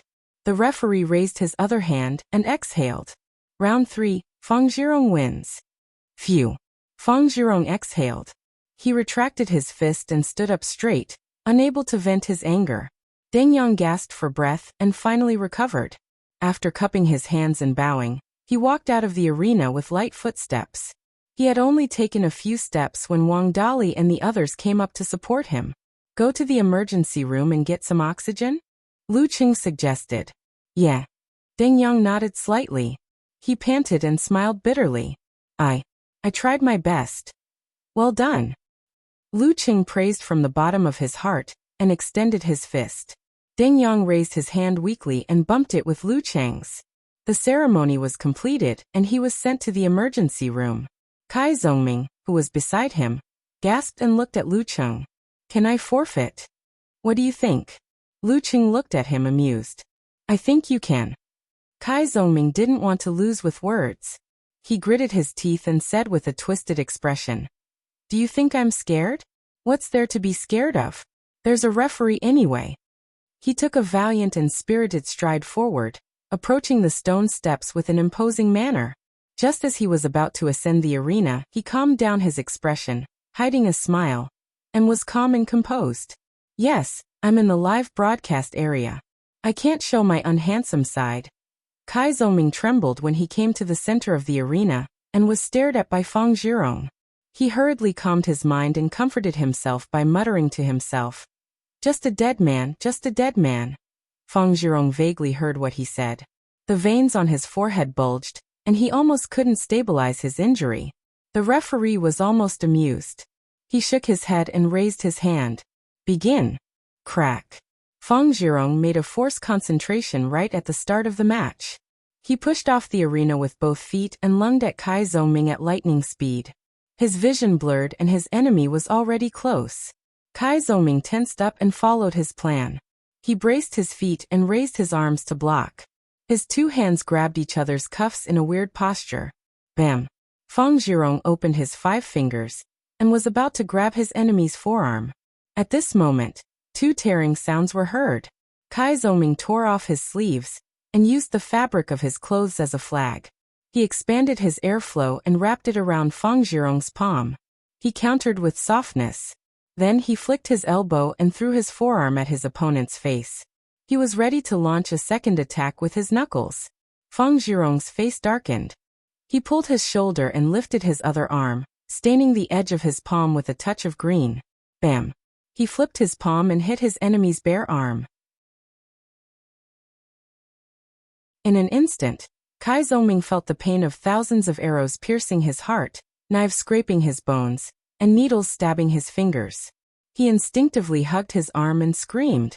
Cold sweat beaded on his forehead. His face was pale, and he looked like he was about to faint. The 27th move of the plague sect, Scorpion Tail Needle. This was a unique skill that magnified pain. Feng Zhirong took the opportunity to raise his waist and knee forward. The referee raised his leg in time and blocked the attack. He raised his right hand and announced, Round 4, Feng Zhirong wins. Final result, Shanbei University Martial Arts Club wins. Feng Zhirong took a deep breath and calmed down a little. He raised his hands and applauded to the audience who had supported him. Cai Zhongming was in a daze. He walked down the arena in a daze. Every step he took seemed to be extremely painful and drained of all his strength. When Lu Cheng and Wang Dali supported him, he recovered and felt the pain begin to subside. He spoke for the first time. F***CK. It F***King hurts. I'm relieved that you're alive and kicking. Lu Cheng chuckled and asked casually. How did you feel just now? Feel? I'm F***King doubting my life. Little Ming replied with a rich expression. The first round of the semifinals was over. Songqing University was eliminated. Shanbei University advanced to the finals for the 4th time in 4 years. Lu Cheng and the others were mentally prepared for failure. They weren't too sad, but they felt a little disappointed and had mixed feelings. After watching Runli show her invincible power and lead the Capital College Martial Arts Club to the finals, Songqing University's group took the bus back to the hotel. As soon as they entered the lobby, Lu Cheng saw a middle-aged man in a suit walking towards them with a smile on his face. He wore gold-rimmed glasses and had an elegant temperament. He introduced himself. I'm the representative of the Longhu Club. That you're tuning in to the Li Mei's Sword of Destiny YouTube channel. We're so grateful for your support, and don't forget to subscribe to join us on this incredible journey through captivating stories. Your generosity through donations truly makes a world of difference, as it's the primary source of revenue that allows me to expand and enhance this channel for you. Thank you from the bottom of my heart for being a part of this adventure.